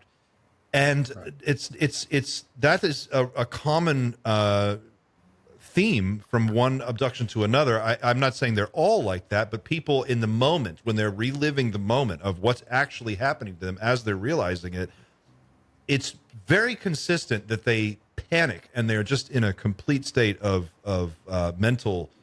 Barney Hill. Barney Hill's a regression, or when he's my God. That video, or the audio. So do you think, you mentioned earlier, you kind of touched on this, and I'm just curious if you could maybe tease this out a little bit. Maybe there is some psychological manipulation taking place with abductees where they're imprinted with a positive version of what happened. So then they go back, and when they start talking to the rest of us, they're like, oh, it's great. You're going to love it. You're going to love it when they show up. It's going to be phenomenal. Hunger, it's all going to be over. Just let them in, and it's all going to be good. What do you think is going on there? Why this disparity between regressions and then what people go on later to say when they say it's a positive? Yeah, I mean, I think if a highly traumatic physical experience takes place, forced removal from one's home, forced experimentation or medical procedures, etc., if you go read the typical abductee account, it is highly traumatic. So does something get triggered in the human mind where the mind, in order to function tomorrow at work, undertakes its own rewriting of the narrative? Also, if I was the NHI operator in that procedural setting, of course, you're going to imply or imprint some screen memorization, some overlay, possibly out of compassion to some degree, the person can function, but also out of function for the program to continue. I mean, you can't have thousands and tens of thousands of people walking around like zombies at work saying that they were taken out of their home last night, dragged out by another entity, right? And so like that doesn't work for the program itself. The program would require some overlaying on top of the original experience. Back to the human side, Stockholm syndrome is a reality with forced abduction, human on human. Yeah. And so humans have a way of reframing the experience in a way that is positive, that they did desire to have happen, possibly for functionality. I was talking to an abduction researcher, I'm sorry, not a researcher, a support group coordinator recently, someone who has for over a decade been running a private support group for experiencers. And very fascinating information they shared with me. I mean, this is clinical level, right? This is a person who's actually, you could say, clinically engaged. They're not a clinician, but they're actually engaged in helping people through the experience. Right off the bat, they made very clear that roughly 80% of the people who enter the support environment have had a negative experience. And they also have talked about how there is this interesting stepwise progression from rationalization, seeking validation, and then all the way over to acceptance of what happened. But then the last step, this is the key thing, is negative events turn positive, and there is the feeling of a grand sense of self that comes into play. Yeah. And is that aggrandizement, like I'm a chosen one? Was that communicated to them? And now is that done so that they can become, in a sense, an apologist or a messenger for this program? Can I right? can I dovetail off of that really quickly? Because I think this is something that you talked about it a little bit earlier. You said we're kind of like, I'm going to use a different analogy here, but it's like we both have young children. It's like we're in kindergarten and we look out the window and we see all these adults out there, but they're kind of off in the distance, and there's this grown-up world and it's all happening, and there's cars. I think about my son in school, and he looks out and he's seeing like this whole grown-up world, and he's like, why is all this happening? We in a sense are sort of like these kindergartners, and there's this very sophisticated continental, as you mentioned, kind of consciousness, or continental, out the next layer of reality, the intergalactic civilization, or whatever you want to call it. But that's real, it's out there. And these beings have got all this experience in dealing with and existing in that world and surviving that world. It stands to reason to me that if abductees here on Earth are being taken aboard craft or taken to wherever, and these procedures are performed on them, that these beings would have, for one, talents and abilities that we don't have mastery of, like you said, in the mental realm or the psychic realm. They can influence our minds. And it seems like it would be just common sense that they would use that like a tranquilizer dart on a rhinoceros. They would calm your mind with a telepathic message of, we're your family. It's all good. You don't want to hurt us. We've known you since before you were born, and we're going to know you forever. And it's all. And I wonder to what extent that is just when you hear Jake Barber's another one who recently said he had this mental contact with the 8-gon craft that he was transporting, and he said. He cried on camera as he was talking to Ross Coulthard. He didn't cry, but he almost cried. He choked it back. And he was like, it's the most beautiful thing in the world. And the whole time I'm watching it, I'm just thinking, it would be like if they took you prisoner and just injected you with a bunch of morphine, and you're sitting there having the greatest trip of your life, and you're just laid back. Oh, it was awesome. But you're still abducted. Still, and these people who have been children, they've been taken hundreds of times in their life. For 30 years, they've been abducted over and over and over and over again. Is that kind of what you were talking about? This next level of warfare, this next level of conflict beyond where we're comfortable talking about. They have these tools that we just don't understand. This is the game we're in, and we don't understand the game we're in. And that's a big problem.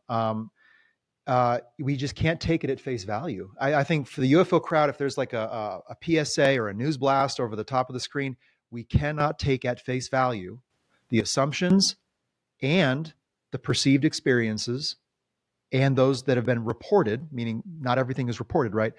And conclude the nature of the phenomenon based upon that. We have to get in and understand the nature of the engagement, Because even if someone says, I felt good, did they inject them with any one of a number of neurotoxins or transmitters that can alter the human experience, right? We just have to be more intelligent. We're not being very intelligent in how we assess the phenomenon. It's very fear or hope, belief and assumption based. And we just kind of, we're exploring within a field of play where there is hard brass tacks kinetic action being taken. And so I think we just need to wise up to that. Also, if someone is forcibly removed from their home, that is a prosecutable crime, right? Aggravated assault is a thing. And so like, just because you felt good doesn't mean a crime was not committed. Okay. So people often people push back on when I talk about this, they say, we're anthropomorphizing this. These are the human terms that we think within. This is bigger, broader, it's expanded. It's another level of consciousness. Well, here's what I would say is, the phenomenon is a human engagement project. It is in human terms, which means they have understood and taken the time to understand us. They are speaking in ways that work for us. They are altering our experience. They are interfacing with the human experience. So if human beings are reporting anomalous thoughts and mental ideation, like we can't just toss that out and say, that's just a fear-based human. We need to embrace the love.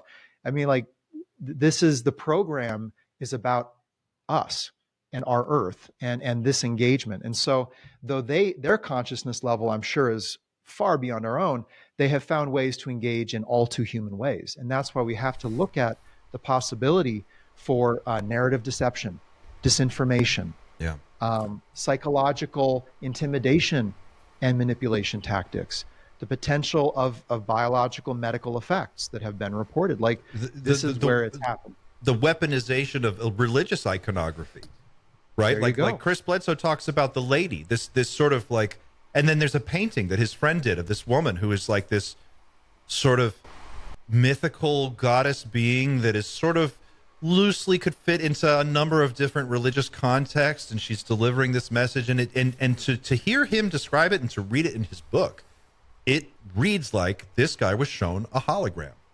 They played a movie for him, and he watched it, and then he comes back and he's like, they're great.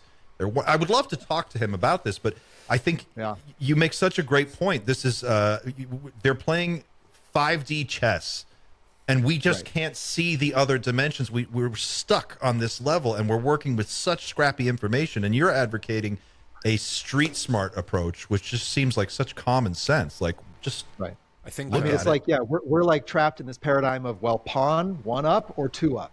Right.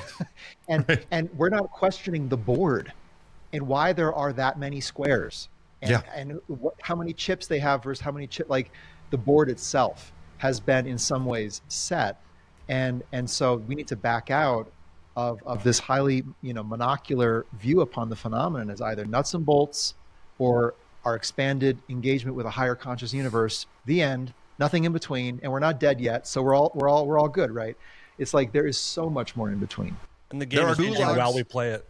There are gulags in North Korea where they're not dead yet, but they're not necessarily living their best life either. You know what I mean? Like, if you're born in a gulag and you grow up there and you think that's the world, and there are people who have escaped and talk about that, they think that's the whole world. And maybe that's kind of the situation we're in. That's all we know. I fully agree that the humanity seems to be the project. No matter what is going on, we do seem to be the focal point of a project, whether it's we're being like this. Some people call us livestock, some people call us zoo animals, some people talk about prison planet, as you've said.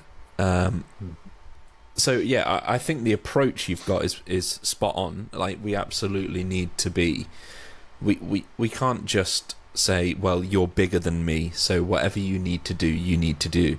Like, that's not the human spirit. And I think they quite clearly would know that by now, given how many years they've reportedly been interacting with us as a species. I did have one question regarding, like, the whole increase in activity since nuclear proliferation. Nuclear power is obviously, to us, incredibly dangerous, seemingly very powerful, but in the grand scheme of interstellar travel, it's actually quite a small amount of power.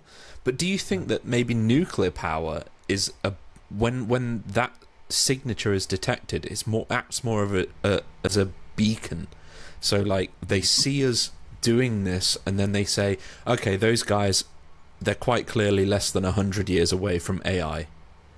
And maybe that's the reason they've shown. Can I ask something? You're talking about UAP nukes and Immaculate Constellation. You're yes, yeah, that's it. Can I ask something? Because this whole conversation has been really, it made me question the obvious kind of phenomenon that is happening, which is that experiencers seem to have seem to be evolving in a certain way because of these orb sightings and near-death experiences and contact with entities in their rooms and all that. Do you guys think that it's possible to prevent for this control mechanism from the phenomenon to happen? Because I keep going back to an old video of John Keel, where he talks about what he thinks the phenomenon is, and he clearly states that it's kind of playing with our perception. It's been playing with our perception forever. Do you think there's any way in which we don't feel so powerless to that? Because it's clearly like an experiment on humans, though, because it does affect directly our psyche and our consciousness.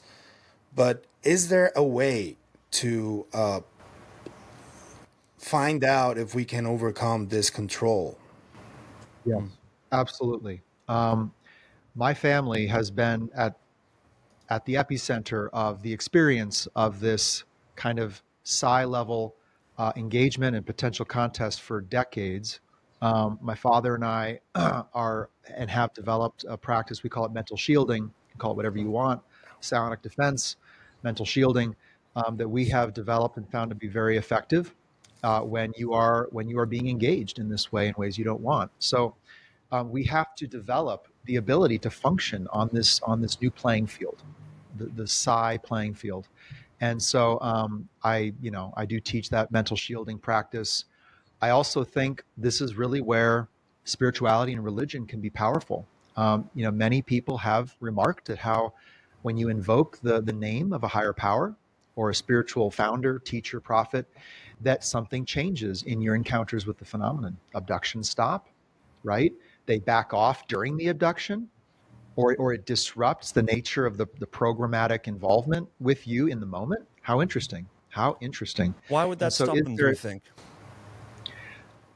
I mean, I would, it's possible our religious proclivities, our orientation to a higher power might not mesh well with how they see the nature of the universe, being highly technological beings with profound top-down ability to control reality and space-time. Do they have kind of a religion as God? Do they have an entity, me, the super entity, as God? Are they playing God, right? Without even thinking in those terms. So they see us supplicate and subordinate and open ourselves to this unseen power. How strange is that? That might actually be more anomalous than we think. Although I don't think humans have any exclusive sense of spirituality in the universe. That would not be plausible to me. But we're very close to our tribal origins. Technology and the Industrial Revolution have reshaped us and our relationship to spirit, God, religion only recently. And so we might be more spiritually rich than we think. And so when you invoke that power, or when you almost you put yourself under the wing of that higher entity, that higher power, can this more powerful NHI entity, is it obstructed in affecting you neurologically? I think that's, in my experience, I've had that experience. So I do think there's a spiritual aspect to our consciousness that we could actually become more proximal to, and that exerts force. So, spirituality is not just a nice kind of like sense of retreat and a vague, amorphous, unprovable space that may or may not exist. In my view, there's a spiritual aspect to self. Now, if you align yourself with that self and become more proximal to it in your waking state, I think that side of yourself can exert force and also a protective barrier that possibly no other thinking entity can penetrate. because it's a divine or God-given essence to who you are. So I think, a spiritual practice could be very powerful. I think there's a lot, just becoming aware of the mental, psychic environment around you, like what thought forms are active, what anomalous impulses are potentially acting upon you. To do that, though, you have to map your native emotional impulses and states. You can't just start to write all of this onto another entity. And I know folks tend to do that. Oh, it's all them. It's them again. It's them again. I wouldn't think in those terms. That Again, is so brilliant. Can I take a second on that? You just said something that resonated with me really well, and we've been trained to think, your thoughts come from inside your brain, right? Like they're just bubbling up from inside. But we're taught that there's no way a thought from outside can enter your head. The common wisdom, the common understanding is that it's all inside your head. So if there's weirdness going on in there, you've just got to do some internal work and deal with that. Right. But you mentioned that we don't have any training or understanding really of what the actual mental environment looks like, because we're taught that it's not a real thing. In other words, like there's this shared mental space. Can you talk a little bit more about that? This idea that how do you identify a thought coming in from outside that might be trying to like throw you off or lead you down a different path or get you to think in a way that... Yes. Understanding oneself, knowing oneself fully, and I mean mentally, emotionally, understanding your life journey, what you've been through and why it happened, what was you, what was others, is critical. I mean, this is spiritual development. It's inner development, really. Yeah. And that sets the stage for being able to discern the environment. But if you don't know yourself, if you have not accounted for your permeability in the psychological space with other humans, family influences, relationship, toxic relationships, understand your own dynamics, your attachment styles, your shadow self. Like I do encourage all of that psychological, can you call it IPB, preparation of the battle space, right? I mean, you're preparing your own space to engage with other life forms, and it'll be high utility with engaging with other humans, right? But now we're engaging in a space where there are non-humans. I would also propose that there might be non-physical non-humans also involved in this space. And, you can see if that resonates or not. But it could be a much more complex ecosystem in the psi space than we acknowledge. And we have a permeability. I think we do think things that are influenced from beyond. And, we see that in societal trends already. Like, why do things trend, right? Why do there seem to be certain waves that move through society that bring certain people into power or that provoke physical war? I mean, you look at the run up to the rise of the Nazi Party, the early events of World War II, the aggression in Europe, and you look at German society, and this is kind of a pre-technological era. I mean, there was light bulbs and radio, but not television, right? And you look at the movement within society that formed around seemingly one man and his charismatic core, but it wasn't. It was a psychological psi level swell of mind impacting mind, a ripple effect that generated force, and then that force has its own kinetic and direction, so it can move on its own. It might even almost have a mind of its own. This is kind of outside our observing capabilities to fully understand yet, but I think are you suggesting, Reed? Yeah. Sorry to cut you off. Just to follow up on that, are you suggesting that large groups of people, we say it's group psychology, they behave in a certain way based on group psychology? Do you think it's more than that? Are you suggesting that there's an actual field communicating between people in a group, or whether they're physically near each other or not, but spread out in a mental space, right, that they could actually resonate as a frequency together, negatively or positively? Okay. Yeah, I mean, there's growing evidence that subatomic particles can become entangled across space-time at great distance, right? So is there some aspect to our consciousness, our non-localized, non-physically based consciousness, that intertwines or entangles? And as we entangle with other minds, does that generate a force that, in a sense, is a new entity? It's like a projectile in the space. And is that attracted to new minds with which it can couple, interact, and integrate?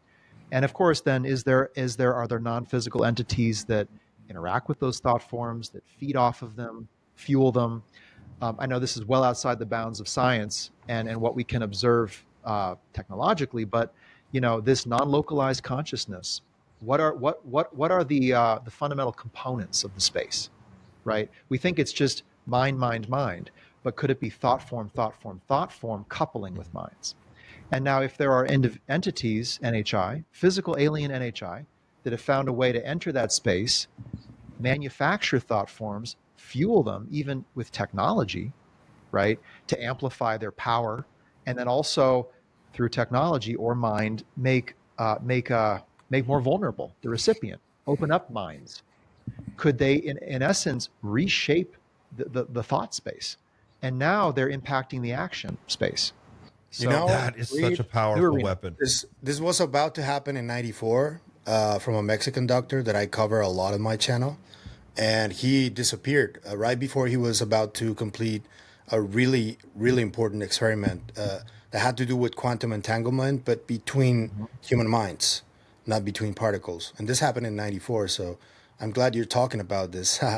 Yeah. I mean, we would be remiss to not account for it, at least. Because, to just assume it's body on body, I think we're well beyond that. But I don't think we should then take it to mean the entities are non-physical necessarily. Like we have ESP capabilities, wouldn't they? They seem to demonstrate them. But yet many people assume the phenomenon is interdimensional or extratemporal or non-physical simply because it has a psi set of capabilities. Man, Reed, we just blew through 2 hours. I know, right? So, do you have a couple more done. minutes? I mean, how are you on time? I'm Okay. good. I'm hosting an AMA tonight, by the way, for anyone who wants to grill me further. So forerunner.reedsummers.com. Ask me questions. Ask me anything. But yeah, I've got that's tonight, but I got time. Yeah. Okay, we'll shout that out again at the end of the show. I just want to take another 15 minutes and get to some of the viewer questions that we didn't get a chance to get to because we have a actually that have stacked up here.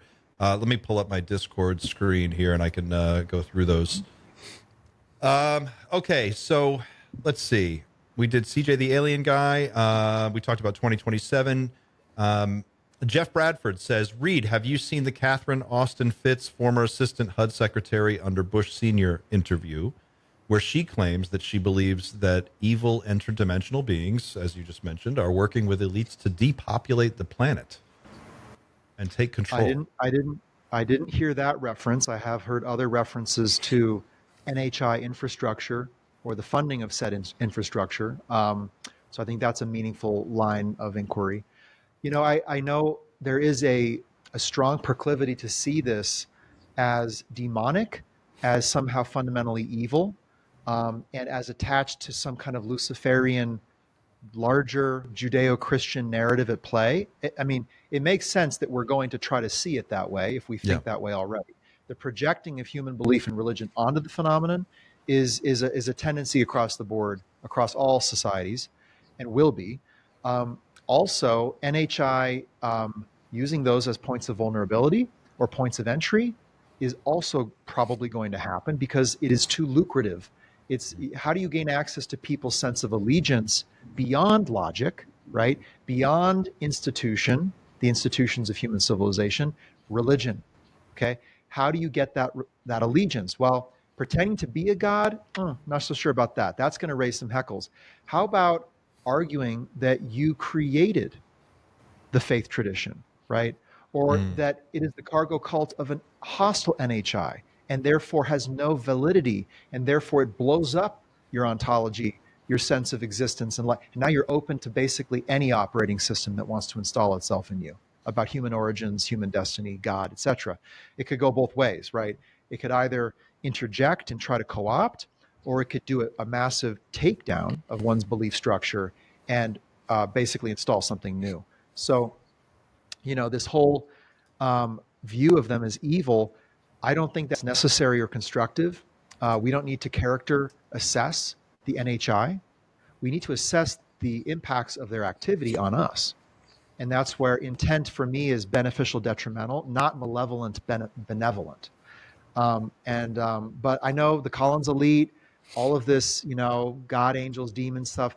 I think it's the projection onto the phenomenon of our beliefs based on partly its hostile activity. I mean, it is reported to be doing things to people that are highly damaging to them, highly destructive to their lives. Is that evil? You could conclude that that is evil. Do we need to wrap that into a Luciferian narrative? I don't think so. George Psionic Man in the Discord says, "Hi Reed, Nick Pope, MOD, spoke of disclosure with a little d and disclosure with a capital D. I asked him what, quote, optimal disclosure looked like for him. Same question to you, and where would you steer the ship of disclosure?" Yeah, great question. Well, disclosure began in this kind of US-centric, defense-centric, aerospace framing. I think it needs to go international. It needs to get out of the US, and it also needs to get out of the military context, because I would assert that the bulk of NHI interaction has happened at the civilian level, and therefore the true record of activity is held by common people. Those people need to be encouraged to speak. There needs to be fora for them to come forward. I think society needs to be able to generate its own evidence of UAP, and I think that is coming. That's very possible. It's a project I'm involved in, and I look forward to seeing that take shape in the next year. So civilian, citizen, activism, science, and disclosure, those three things, science, activism, and disclosure, maybe the opposite order, I think are really important. I would like to see a little bit more come out from those who have been on the program. And there are apparently those people, they're waiting in the wings to come out with groundbreaking testimony. So, the UAP Declassification Office in Congress is churning away. Maybe they can work with the new administration and at least, crack the apparatus and get a little bit of a gas leak going that then becomes an unstoppable opening, that information begins to just flow. So Goldilocks for me would be more whistleblower testimony, an international dialogue on disclosure, to begin to get non-governmental organizations, even religious organizations like the Vatican, involved and speaking on this, because I think there are indications they have evidence themselves. It is possible those organizations could actually do disclosure. Not sure they would without broad cover from society and potentially governments, but I know there are efforts to bring this to the floor of the United Nations through the Principality of San Marino in Italy. So there are efforts at way to get this international. I think the United Nations is the perfect venue. The Office of Outer Space Affairs, I believe, already exists. NASA has an office for interplanetary, what is it? Someone find it. Interplanetary something. And of course, that's dealing with asteroids and, space phenomena. Well, here you go. Here's other phenomena it could deal with. So we have these offices and different settings in which this can be entertained. I think it needs to go there. I think UAP detection and tracking needs to become a societal capability, and we're already at the cusp of that. And I think we need to be having the UFO conversation all the time, everywhere, basically, which Reed, you guys are doing. Do you mind if I just interrupt it? Yeah, please. Do you think so in your version of optimal disclosure, is there, on a Wednesday, nothing happens, but on a Thursday, disclosure happens? Or is it more gradual than that? Do you think there is a day where disclosure happens, or do you think it's more misunderstood and it takes months and months and months? Right. Is there a D-Day for disclosure? I doubt it. I think even if there was a landed craft on camera in this country and the administration came out and made statements about it, guess what the citizens of China and Russia would think, right? Mm-hmm. Guess what the left would think, right? So it's going to be partisan, messy. It's also a highly powerful and profitable event politically, possibly economically. And so don't underestimate conflict over contact with NHI and the history of contact. No better bus under which to throw your competitor, and no better stage upon which to put yourself and your company. So I'm expecting it to be a messy, conflicted process, which is why citizen activists are going to be key. we have to relay into the public an accurate representation of the historic activity of reported NHI. Because, like Jeremy Corbell brought out, 2036, there could very well be a false narrative about we're just coming now, or they're the bad ones, we're the good ones, but they're not here anymore. We got rid of them. So you can thank us, by the way. Or there's a nuclear confrontation, North Korea, South Korea, China, US. And guess who shows up to deactivate the nuke? UAP. And guess what follows? A statement of we are your brothers, we are here to help you, and come to the table. So the narrative, the opportunity for that is just profound. So I think it's why we're needed. I don't think it'll be an all of a sudden event. I think it would be a slow dawning. Also, back to the former question. Well, actually, it's this question: optimal disclosure. I think we need to land in the public consciousness the base fundamentals. We are dealing with physical, non-human alien entities. There are strong indications they are not of Earth origin. They are extraterrestrial. If we obfuscate that, if we throw it all up in the air like confetti and hope that the public plucks out of the air the truth, we're shooting ourselves in the foot. The public are already ready to talk about physical extraterrestrial entities. We've been staring at data about exoplanets and the proclivity of life to arise under extreme scenarios, etc. The public are ready to think about alien life, and that it's here already is something a lot of people can handle. Now, the harder aspects are harder, and I don't think all of that needs to come out day one, but I think it does need to come out. I think that we need to basically process this event as a species, and it could be a powerful unifier if we make it that. Mm-hmm. I think unintelligently done or for partisan purposes, it'll be a divider. I don't underestimate the possibility of an actual regional war taking place because of disclosure. I think that's a possibility. That's how big, that's big D disclosure. Big D disclosure. I would say that a little bit of the previous wars may have had something to do with this fight over technology too. It's also very possible. And if you go back to all the way to fascist Italy, the Magenta crash, it indicates that that may have been one of those MacGuffins that everybody was after during that time. So that makes sense. Yeah. I mean, the Wunderweapons, right? The weapon that could win the war, the Nazi fixation with the occult. I mean, it's some interesting data points there. I would also say, the wars in Iraq, whatever happened in year 2000, that turning artifacts. I mean, the Bush era disclosure efforts, Cheney as gatekeeper. I mean, it's starting to squeak out of the airtight defense apparatus that this was a player on the field of those geopolitical decades. Is it a factor in the tensions over Ukraine, Taiwan, big tech, right? Big data, surveillance, bioengineering, human biological engineering, transgenics. I mean, we've got to be asking those questions. I don't think we can correlate immediately. We have to be very high discipline, I would argue, in how we interface with those possibilities. But if we're asking the right questions, I think the information may find its way out. If no one's asking the question and it's outside the Overton window of everyone, including the UFO crowd, what incentive is there for it to come out?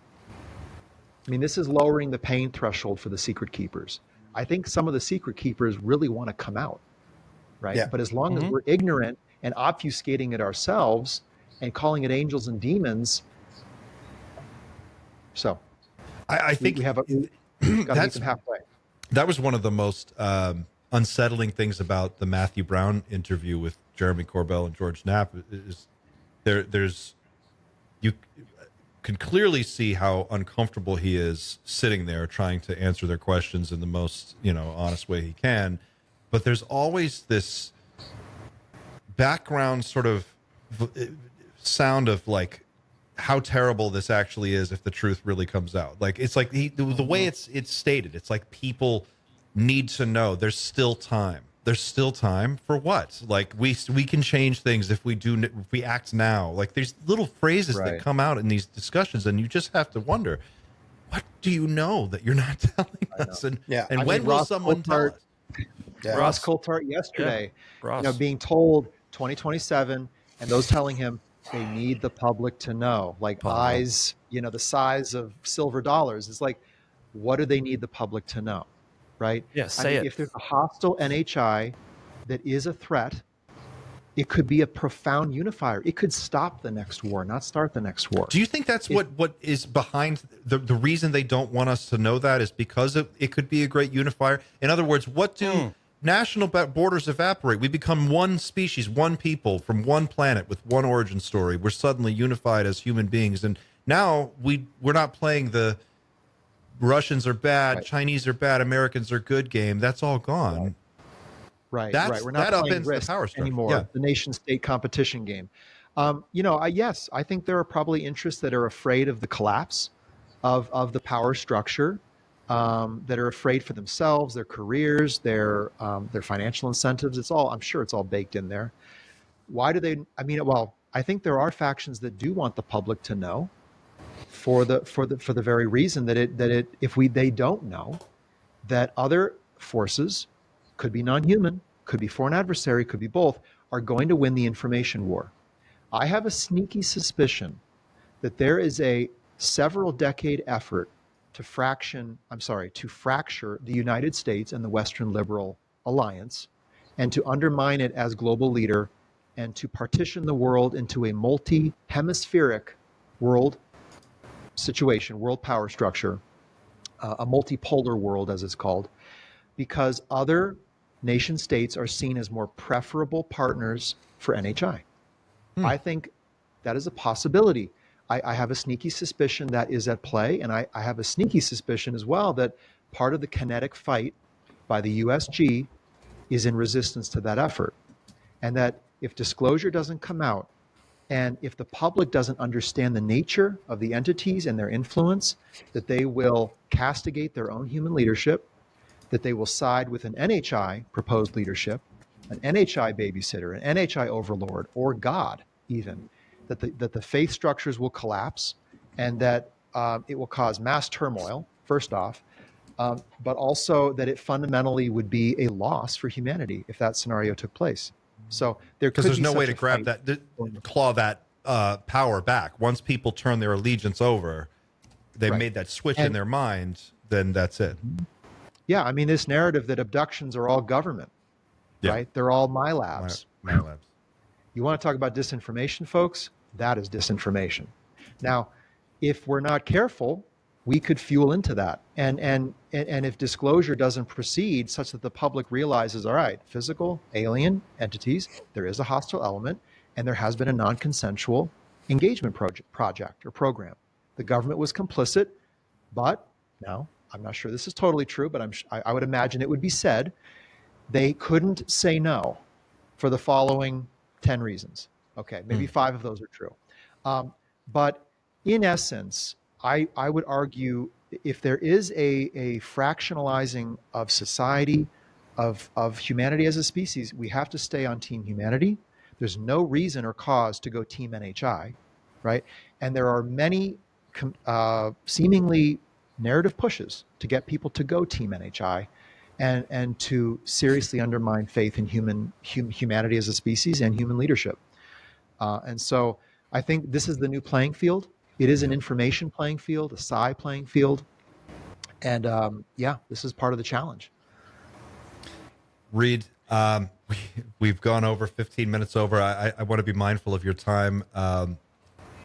Thank you so much for carving out 2 hours and 15 minutes to sit down and slow walk us through this. I think it's really critical that we explore this right now. And as I mentioned before, for better or worse, you are the guy right now who is out there at the front of the line, leading the charge on this. And we need more. We need more of this. It's important. I don't want to be the only one. And I don't know, I seem to be the person people come to when they want to get out of the comfort zone and talk about motives and intentions, activities and agendas.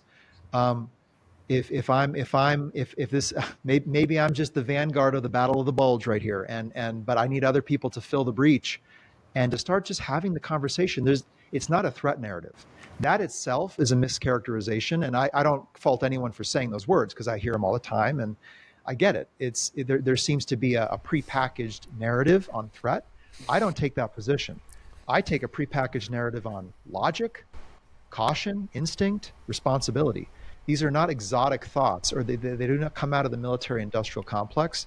I mean, it's base human thinking. And I know that because I have so many conversations with average people. And before I even talk about intent, they tell me they're probably here for resources or the planet, or, they're probably here to get something, because that's how life works. Everyone has self-interest. And that's how people think. Now, I don't think that is how we should only think, but I think that's a very healthy initial instinctual response. So I think we all need to get on board and help people through that. If I can, all I want to do is agree with you, to be honest. That I'm, as I said, I'm coming from my own belief that I would struggle to believe that there is any threat whatsoever. However, my actions themselves would not align with that, and I think that's probably what you're getting at. You don't think there's a threat narrative. You also don't think there's a love and light narrative. Well, those narratives exist, but they're not appropriate. And the fact that the response that we have needs to be measured and logical. And I'm in full agreement. And despite my beliefs about the chances of NHI being malevolent or benevolent, my response would probably be the same as yours, which is to put my guard up and to make sure that their intentions are at least in part aligned with the intentions of my own. So whilst we might, on a belief side of things, potentially slightly disagree on certain things, our response definitely 100% is aligned. Absolutely. Yeah, we're all human, and we should think human and respond human. And I was talking to the director of a UAP organization who's pretty deep in on this, and we were talking about this degradation of human sense of value, and he almost said, you know what, we have been through blood, sweat, and tears for 1 million years to evolve to this point. No one gets to come in at the last moment and say we don't have a right to be here, right? And so I think we need to kind of man up a little bit and take ownership of our humanity. We're not perfect, but we have great potential. And as long as we think in those terms, I think we'll think straight on this phenomenon and what other new waves of contact might take place in the future. Reed, this has been super enlightening. It's been wonderful having you on. The podcast, for people watching at home, Reed's podcast is called Emergent. Episodes premiere Fridays at 9 p.m. Eastern Time. And you can watch it on YouTube Live. You can watch it on X or Twitter video stream, Facebook Live. And you can stream the audio version of the podcast anywhere fine podcasts are streamed, but Spotify and Acast also. The website is reedsummers.com. Reed, is there anything else you want to share with the audience before we wrap it up for today? If you want to deep dive on any of these topics, I do recommend my free course. It's live right now, actually. I'm doing the next live lecture next Wednesday, so you're welcome to jump in. I just launched Forerunner, a platform for people basically to have these conversations, to be forerunners out on the frontiers of the UFO conversation. So check out Forerunner. And with that, thank you, Clint. Thank you, Night Shift, the team Night Shift, the crowd out there, for spending your nights and weekends on this topic. And you can't let go. You can't turn away. And why is that? It's more than an interest. It's a calling to get involved and to take action, I would say. So thank you for being here. Thank you, sir. And we will absolutely have you back. I would love to deep dive into AI with you. We didn't even get there. It's just the tip of such a huge iceberg. With that, we're going to go ahead and wrap it up. People watching at home, if you want to join Pavel, Dan, Xander, and myself, we're going to try to jump onto Discord for a short post-game chit-chat, which we're going to open up to everybody. And if you haven't already, consider subscribing. Don't forget to like and share this video. Leave a comment. Let us know what you think. I'd be very interested to know. After all, the show is about you guys and what you think. We're all in it together. And don't forget to check out Psychoactivo, Others from Another Mother, and of course the Dreamland Motel YouTube channels. Subscribe. Area 52, our friend Chris Ramsey. We'll all be here for you. Thank you for watching. We'll see you on the next one. Until then, keep looking up, guys.